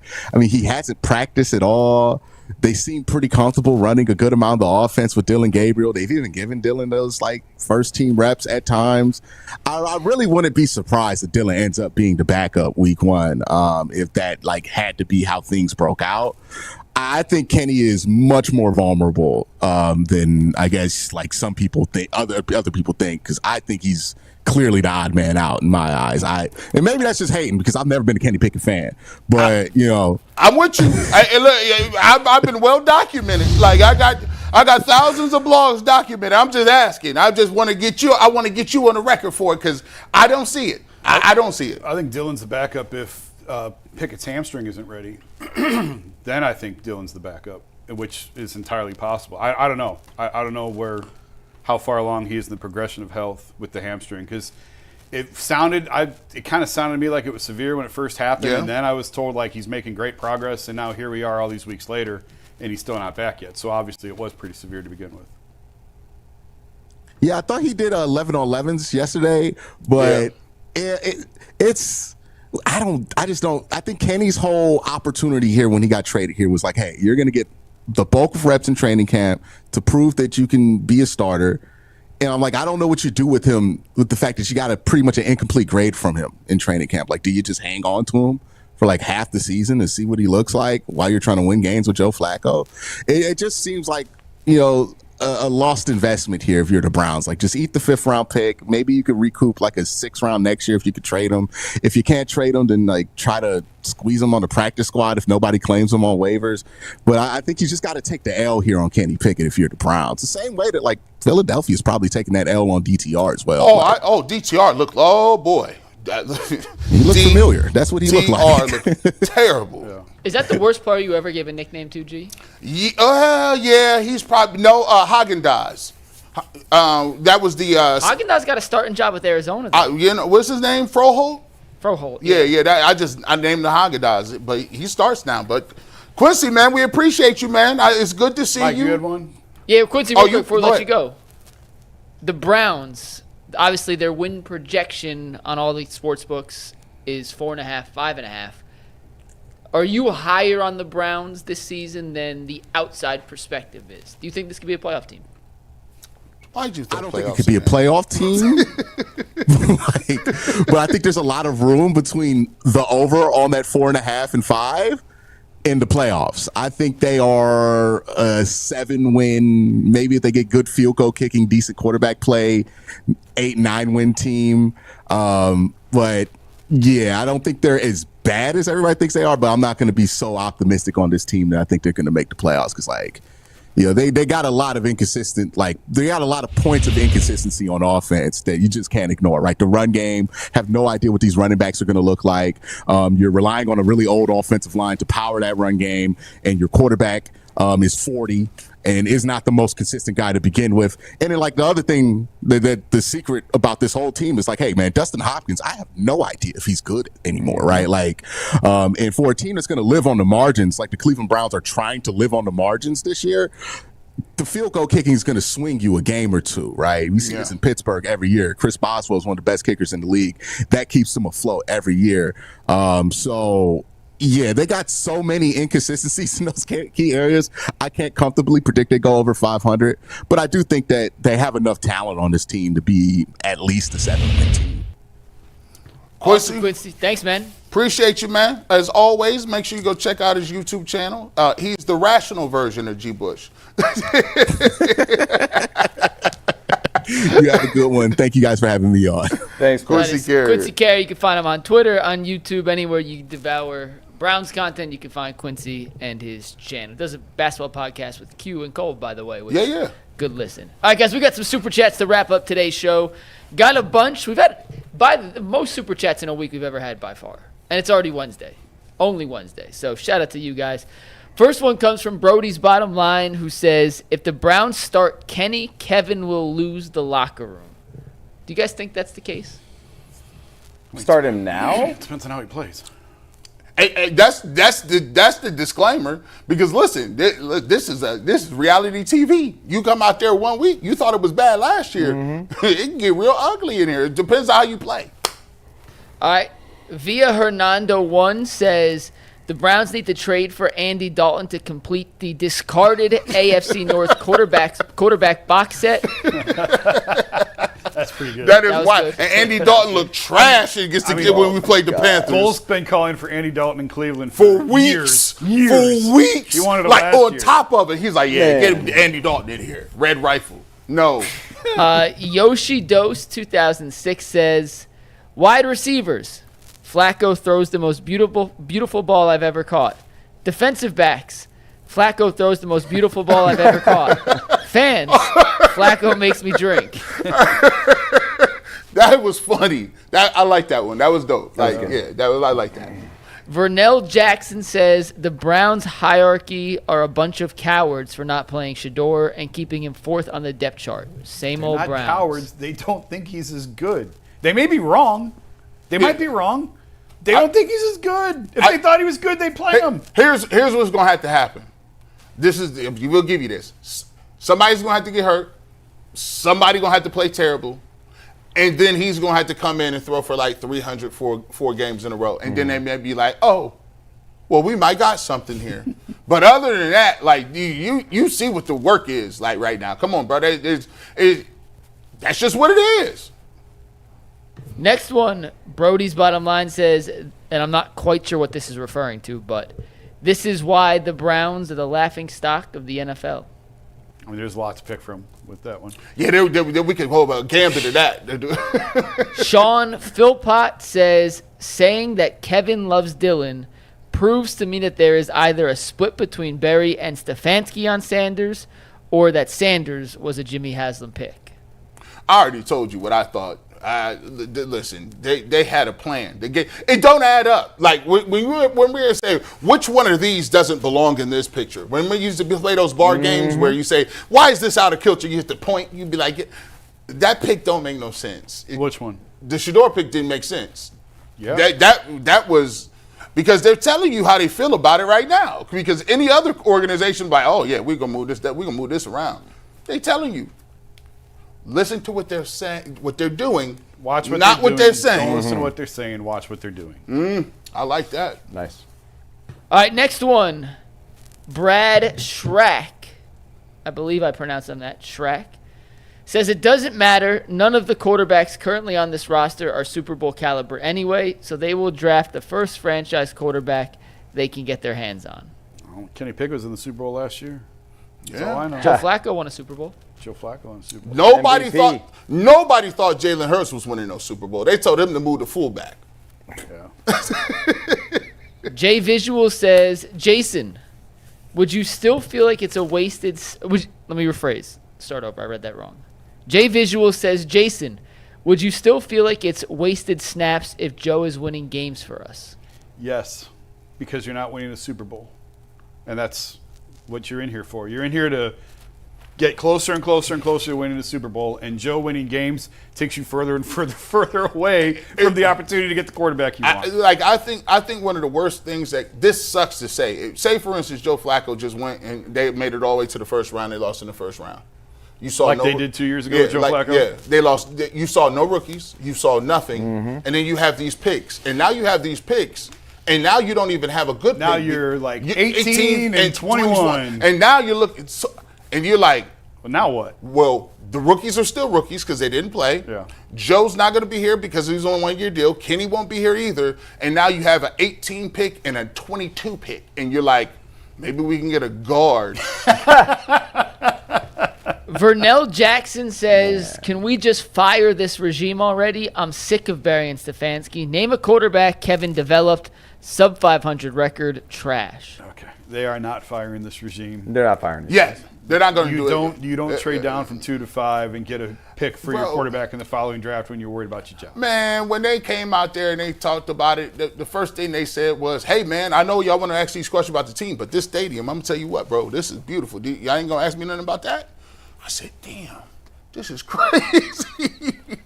I don't know what they're going to do. I don't know what it would take for everybody to get fired. It would be calamitous. It has to. I think it got to be. I think it got to be 3, like less. Like, But again, that's what they want. They want a high pick. Less than 3 is 2. But they want a high pick. So mission accomplished. If they win 2-3 games to get the number 1 pick, all right, that's where we wanted to be. It could be a long one, fellas. Man. We have a couple from Kirk Davis. It's 3 of them. First one, the fans are going to yell, put 12 in, just like we were yelling to put Joe in a few years ago. In regards to the who would you add to this team to make the Browns a playoff team, Kirk Davis said, I would get our pick at number 2, Travis Hunter. He also said my Yankees pulled off a win last night. Dragon the Abandoner says James from TCU will ball if he gets a shot. That is Lamarian James, the undrafted cornerback that was on the graphic, who is a real player, not LeBron's cousin, but Lamarian James. Lamarian from James, TCU. he sound cold though. James. Lamarian James sound like It does sound like Sounds a like good player name. What was the guy's name? The coldest? Yeah, Coldest Crawford? Yeah, Coldest Crawford. Yep. He sound cold though. Miss Bell 70 said, I owe my home team, the Vikings, an apology. I dumped them for less. How have the Browns kept fans? A way was made for Shedeur once. It will be done again. That path is very convoluted, and I will agree with you. I don't know how they kept him. We some of the most loyal people in the world, bro. Because 1989. Think about it. It's only 4 teams in the division. What's the odds of saying you can't beat 4 teams? 3 other teams you can't win it since ¡89? That is wild Any work. point in 35 years. Yeah. I mean, you could slip up. Some quarterback, you just get injured, right? Right. We got 3 more. Sky High says, Lord, please free Shedeur and send him to Pittsburgh so he can get revenge and take belt to ass on the Browns for the next 15 years. Amen. #legendary. BTA. That would be nasty. Do fans realize that every team in the league passed on him like at least 4 times? Do people realize that? They don't care. They don't care about that. That's all going. Think about that. Every team, where is it that these Shedeur fans would like him to go that actually wants him, considering every team passed on him 4 times? Yeah. And the Browns are the team that moved up to get him. I think Is there an expansion team I'm unaware of that's coming? They are past that. They are to a point. Have you ever seen people be like, they don't care what team it is? Maybe St. Louis is coming back. Maybe send him to St. Louis. If he went to the UFL, and I'm not advocating. The UFL should honestly offer him a $25 million I'm not advocating this. I want him to play for the Cleveland Football Browns. I am not trading him. General Manager G. Bush and the Kool-Aid Mafia said no. But if he was to play in the XFL, I mean, you want to talk about? You'd watch it. Oh, I'd watch we it. all- I'd watch it, and ESPN would talk about it. and people would get numbers. season tickets. All right, we got two more. The Goober216 says, shout out to Quincy MHHS class of 2013.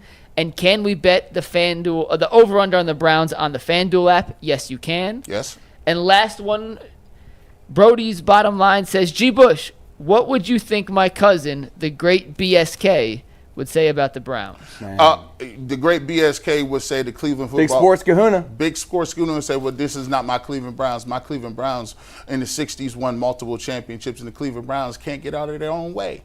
And they still have not found a quarterback. His last take is up. If you go watch it, it's up in Cleveland Brown Stadium. And I marvel at the fact that the Cleveland Brown state has not changed since he passed away or since he said what he said. And it's facts. Still. Greatest of all time, man. In my opinion, shout out to the big sports R.I.P. kahuna. R.I.P. That's going to wrap it up for this episode of the Open Cleveland Sports Show. We'll see you in overtime in 2.5 minutes. Peace.